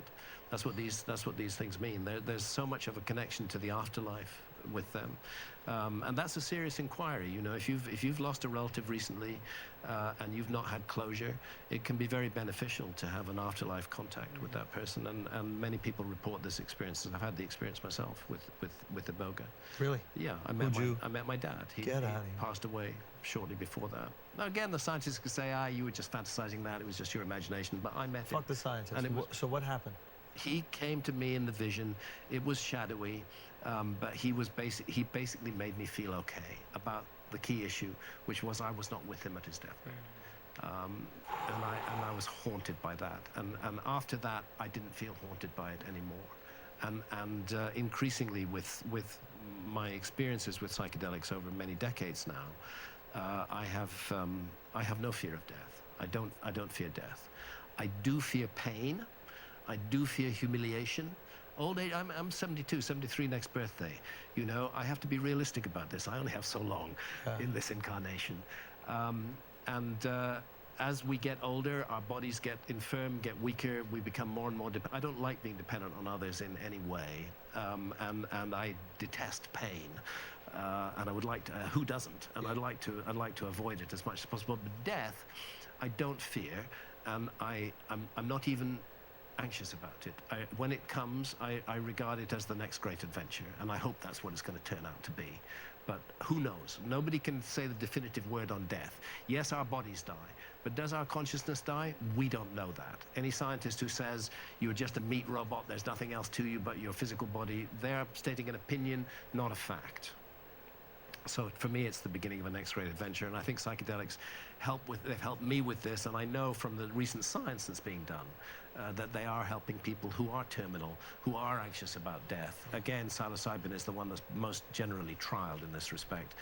They tend to lose the fear of death. They don't fear it. And losing the fear of death is, I think there's a difference between a fear of death and a fear of maybe missing out on what's going on. For example, like let's say you were to do some sort of like rock climbing thing with no ropes. You would probably be afraid of dying. I'd be afraid of falling, and I wouldn't look. I regard life as a precious gift. I am fortunate enough, and so are you, and so are all of us in this room, to have been born in a human body. Yeah. And to have this big brain, and to be able to make choices between good and evil, and to live the experience of life. This is a theater of experience. We will come into it as children. We will go through it all our years. We will be confronted by all sorts of opportunities to learn and to grow and to develop. And I regard that as a gift. So I'm not into taking foolish and unnecessary physical risks. I have taken them when they're necessary. Santha and I both nearly lost our lives more than once during our diving expeditions. We've been into war zones on our research. We've had bullets fired at us. If the risk is worth taking for a project that I'm pursuing that is close to my heart, I will do it. But I won't foolishly or unnecessarily take a risk. Seems like a waste to do that. Risk in itself has no virtue. It's necessary risk that has some virtue. But I don't know if that answers your question. It does. It does. Yeah, because I think it's important to have a fear of death. Yeah. And I think as we have more things that we don't want to leave, loved ones, family, the beautiful things that success brings, I find myself going, is it worth doing this stupid, frivolous activity where I could potentially lose out on all these beautiful things that I've been able to get? Exactly, no. It's not. So that's not the type of death. No. I'm speaking to you as a man whose next birthday is 73. And you're like, one of these days, it's going to happen. I mean, in truth, it's the door of death stands right beside us, all of us, every minute of every day. Yeah. It can happen at any moment, whether through an illness or an accident. You can be gone, just like that. But by and large, as you get older, it does get closer. And you start to think about these things. And then inevitably, I've thought, well, I don't know how long I have left. But what is clear to me is that I'm not going to hasten my death. But that if it comes, I'm not going to regard it with fear and horror. I want to be as alert as possible and as awake as possible, and I hope to be ushered through the doorway of death with a psychedelic journey. All right, guys, we're going to take a break for a second because, listen, some of you guys did the tough thing during COVID, okay? You paid your people, you pulled your business through the pandemic, and now doing a tough thing could qualify you for up to $26,000 per employee at covidtaxrelief.org, okay? Government funds are available to reward companies with 2 or more employees who stayed open during COVID. This is not a loan, and you don't have to pay it back. This program is complicated, but nobody knows more about it than the CPAs and tax experts at covidtaxrelief.org. You pay nothing up front. They do all the work and share a percentage of the cash they get you. Businesses of all types, including nonprofits and churches, can qualify, including those who took PPP loans. Even if you had increases in sales, you did the tough thing for your employees during COVID, okay? Let covidtaxrelief.org help you get up to $26,000 per employee. Visit covidtaxrelief.org. That's covidtaxrelief.org, covidtaxrelief.org. Now let's get back to the show. All right, guys, we're going to take a break real quick because you need a better wallet. Exter is the world's largest smart wallet brand for a reason. They design innovative solutions to improve the way you carry your everyday items. All of them, right here. Quick card access, look at that, bang. All my cards right there. I don't have to search for anything, it's all right there, click of a button. Also, more importantly, it has 2 key tracker features. You know what that means? It is trackable worldwide. And these wallets offer RFID protection, or as Andrew calls it, they're boot-proof. You know, when you're out in foreign countries, sometimes they don't even just steal a wallet. They can just get the information from out of your pocket, like that boop. RFID protection, that means it's skim-proof. So if you're maybe in Greece when this episode comes out, this is the wallet that's perfect for you. And more importantly, Flagrant, as always, will hook you up. So if you check out these wallets at shop.exter.com/flagrant, you'll get up to 25% off site-wide with the code FLAGRANT. Again, that is shop.ekster.com/flagrant. You get up to 25% off with the code FLAGRANT. Now let's get back to the show. Are you spiritual? Like, do you believe in God, or are you... I'm not a Christian. I don't belong to any of the mainstream religions. I don't, and I haven't for a very long time. But I think that life is an enormous mystery, and that fundamentally, for want of a better word, it is a spiritual mystery. We're on a spiritual journey here. I think that the mainstream religions have narrowed that journey down into dogma and into creeds, where in most of the mainstream religions, most of the time, whether we're talking about Christianity, Judaism, or Islam, the Abrahamic faiths, the monotheistic religions, there are exceptions, but a lot of people are not having any direct contact with spirit. They're being taught what to think. They're being told what to think by basically a bureaucrat who happens to be a priest or a rabbi or a mullah who's saying, these are the teachings, you must adhere to these teachings, and actually if you don't adhere to them, we're going to censor you in some way or another. To me, that's no more spiritual than doing business out on the stock exchange. You know?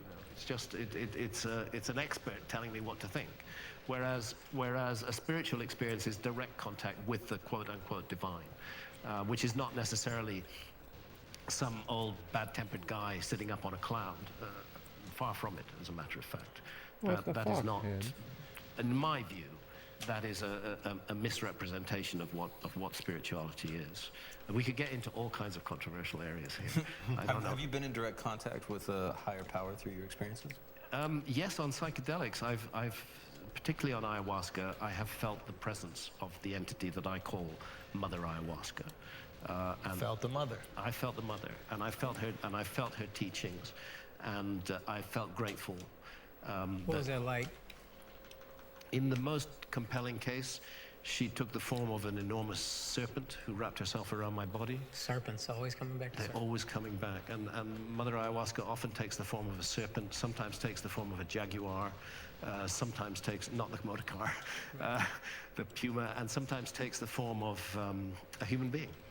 Is there any fear? The message was, no, I didn't feel fear. I felt enormously. Was wrapping around. No, Again, I felt enormously like- comforted. And again, I got a Holy message that fuck, I've had man. many times, is that you won't be good at giving love to others if you don't love yourself. If you're constantly hating yourself. And I've gone through long periods of my life where I have felt very negative about myself. So that, you know, that was a positive experience for me. I would say every experience I've had with ayahuasca has been positive, even the most challenging ones. Yeah, the what most was the terrifying. toughest? The toughest experience I hesitate to share this. In ayahuasca group, when you're drinking with, say, a dozen other people, there becomes an element of telepathy or communication that can take place. And it happened that I was in one group where it turned out later, we got the facts later, that was one individual who shouldn't have been there. In ayahuasca, there's a tendency for you to lower your barriers. Why? Your heart opens. You're very vulnerable to other people. And unfortunately, and this is a phenomenon that I would warn anybody of who's drinking ayahuasca in the West today, or anywhere as a matter of fact, is that there are people who are using that vulnerability to gain psychic advantage over you. And it was the feeling, first of all, it happened to my wife, Santa, who was beside me, and then it happened to me, of an individual trying to enter our heads and take control of us. And we learned more about him the following day, and it turned out he'd been there the year before, had done exactly the same thing. We didn't know that at the time. He seemed to have developed some sort of psychic power. Why? And when we questioned him about it, he said, I'm this basement shaman. I go around ayahuasca groups because I benefit from them. And what he meant by benefiting from them was, basically, I'm a psychic why would he do that? vampire. I draw people's energy. I take it away from them. So these dangers can occur, and that's where a good shaman will stop that happening. Wait, how What can did the he- yeah. ayahuasquero do? In this case, he did not do anything. It was most unhelpful. But I think he's learned greatly from that experience. But how does the ayahuasquero know that is happening? Well, that's something where you have to tell them. And in this case, my wife Santa did tell the ayahuasquero, but he did not. He said, this person is trying to enter my mind. Yeah, They're trying to take from me. Yeah.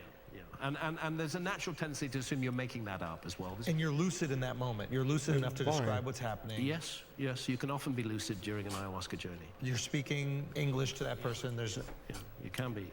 And the person who is entering the mind, is he sitting in another area? Is he hovering over He was you? on a bed, not a bed, a mat on the floor, just 2 or 3 people away from us. And we were not the only people who he affected. He affected other people in that room, and there was a gentleman in that room who literally fell down the stairs from the ceremonial space to upstairs trying to get away from him. It really got very, very, very dark. Did everyone confront him I think I afterwards? described it in a lengthy article on my website. Yes, 2 days later he was asked to leave because he kind of said, I do this. I benefit from the energy of others. And then what type of energy is he getting? Like, how is he benefiting? Yeah. In the He's case, a vampire, man. particularly in the case of my Energy wife. My vamp. wife, Santa, and I are both the same age. She's 73 next birthday as well. But Santa looks a lot younger. I look my age. You look great. But Santa, Just kidding. Santa looks a lot younger, and he focused on her. He homed in on her. I love when he asked her vampires. age. And she told him his age, and he said, "You're that young." And that's when he focused in on her. It was like she had some energy, and she does, that was energizing her, and that was making her a fantastic grandmother and a fantastic mother and the most wonderful wife on the planet Earth. But she has that energy and within he her. tried to absorb He wanted that energy. Fuck. He asked for that that energy. verbally? And she got no, he did not. What he did was at a certain point No, when we he were did not. gathering to drink the brew, he put his arms on her shoulder and blew in her He face. did not. Like that. Now, in Amazonian shamanism, the breath can be used for different purposes, and one of the purposes can be used for attack. They fire things called virotes, psychic darts, at another individual. Again, only people who've worked with ayahuasca will really get this, and a lot of your audience will not get this, and they'll think Hancock's a lunatic. But I'm just reporting to you what happened, not only was she psychically damaged by this attack, but she also became physically ill after the attack. Wow. She developed shingles. She still has shingles as a result of that, would crop up again and again on her back in exactly the place that one of his hands touched her. Wow. So it's just Okay, this is great. Hold on. So there's a physical manifestation of an emotional and spiritual experience that Yes. she had. So if that can happen within your body, why can it not happen within anybody else's body? Why can it not happen outside of our bodies? Well, I think it depends. I think it depends on how much you've lowered your guard. We're all Why? on guard, you know. We all defend ourselves psychically as well as physically. But this is the danger of the ayahuasca state, that your heart opens. So maybe there's an argument to be made for, let's say that there was this war on drugs, right? Maybe they saw it as something that was too vulnerable to be handed out to the masses without a way to, if we're giving them the best case scenario. Sure. Yeah. I don't think that we want to treat the theys, whoever the people in charge is, with best case scenario, but this is a very vulnerable situation. You use people, you're seeing a perfect example of somebody using it for nefarious intent. Like, imagine the average person doing it on a Friday. I spoke to a psychologist that does psychedelic therapy, and he even reported in a clinical trial these telepathic sort of revelations. wow. It's very that common. even in a clinical trial inside like an actual medical room, there was a person on, I think, high-dose ketamine or high-dose game, psilocybin, I bros. can't remember. And the clinician that was observing them basically thought about their dog at home. This is a purely anecdotal example, but thinking about their dog at home, like, oh, did I go let the dog out? And then the patient that was on high-dose ketamine took the shade off, took off the headphones and said, I'm thinking of dogs or whatever, and was sharing effectively the same vision that they were thinking, even though only one of them was on high-dose psychedelic. Okay, It's so here we go. surprisingly common. Real quick, right? Mark. How do we build the pyramids? How do you organize 20,000 people, 30,000 people to be all on the same page and please. deliver the blocks in the exact Who's same ways and alive? cut them in the exact No. same shapes? And, No one. Well, maybe not No the one's exact same shapes, alive. but to certain Nobody. specifications. And You how- end up hate with this this perfect game. thing that weighs 6 million tons. How? And is almost perfectly oriented to true north, and is 481 feet Why? high. You know, and And the contains slightest- 2.5 million individual blocks of stone. And the slightest tweak or the slightest miscalculation can turn the entire thing off, and it won't even be able to stand You on end up in a itself. corkscrew instead of a pyramid. If you make the slightest error down at the base. If you could find a way to, I don't want to even say manipulate, but access that sort of telepathic ability, it's just a better communication tool for a project of this size. Yes, and let's not forget that there are other teleabilities such as telekinesis, which are also sneered at by Western science, because you we do believe it. everything. Well, It's not so much a matter of belief. We do everything in our society through mechanical advantage. We're used to leverage, we're used to machines which do stuff, we look at cranes for building, so on and so forth. It may be that there are innate human abilities that we're not, that have actually lapsed in our society, but that are still there. And this is where, again, to those who sneer at such ideas, I would say take a close look at the work of Rupert Sheldrake.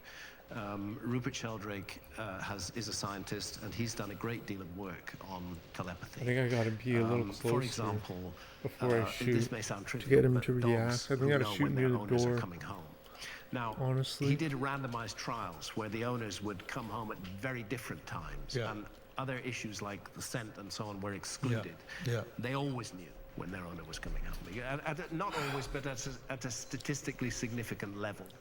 Telephone telepathy. We've all had that experience, I suspect, where the phone rings and you actually know who's on the other end of the phone. How often does a woman make a part of your body rise without even touching it? Interesting observation. This is the most... That's a kind of telepathy too.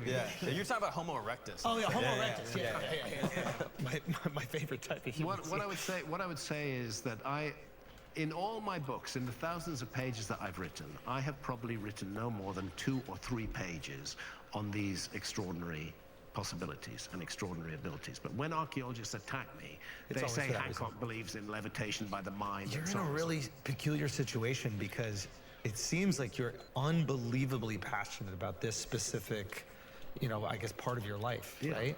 But writing about it, even speaking on it, I even can tell as we're talking about it right now, you're like, people are going to use this to discredit this other thing that I've dedicated my entire fucking life to. Oh man, what a tricky situation. It is a tricky situation. But we don't do it to other people. All right, like we don't look at Wozniak and be like, your computers aren't good. That's right. No. You should have just invented Apple. That's because there's a narrative about the past which archaeology tells, and it's supposed to be a pretty much straight line evolutionary story, It's much easier to digest like that, through early agriculture to advanced industrialized societies, and the notion that there might have been a lost civilization, that we might have forgotten the whole episode from the human story, is very threatening to that narrative, and it's particularly threatening when it appears on a major platform like Netflix. I've always been attacked for my work since I published Fingerprints of the Gods in 1995, but the level of the attacks and the character has ramped up enormously since the Netflix series. It's also sorry to cut you, but it's not like it's like a validation. It's like Netflix putting a stamp on this makes people go, oh, this must be true. Trumps everything. Right? It's on YouTube. It's like, oh, that's no, really. that Thanks guy. for being here, but Whereas I might stream late tonight, but not right now. Peace out. My personal views. I don't claim to be 100%. I'm not saying this is how it was. I'm saying this is how it could be. There's a part of this, and I want to get back to this because I'm really fascinated by this. But there's one part of the Netflix series that I actually was really excited to talk to you in person, so you could explain to me when you were talking about the difference in the color of the bedrock. I think you were in Mexico, was it? New Mexico. Oh, it was New Mexico. We were at. There was like a line that showed that's the Younger Dryas boundary, and it was at Murray Springs in New Mexico or Arizona. Pretty certain it's New Mexico. It was at Murray Springs. I was with one of the scientists from the Comet Research Group, Dr. Alan West.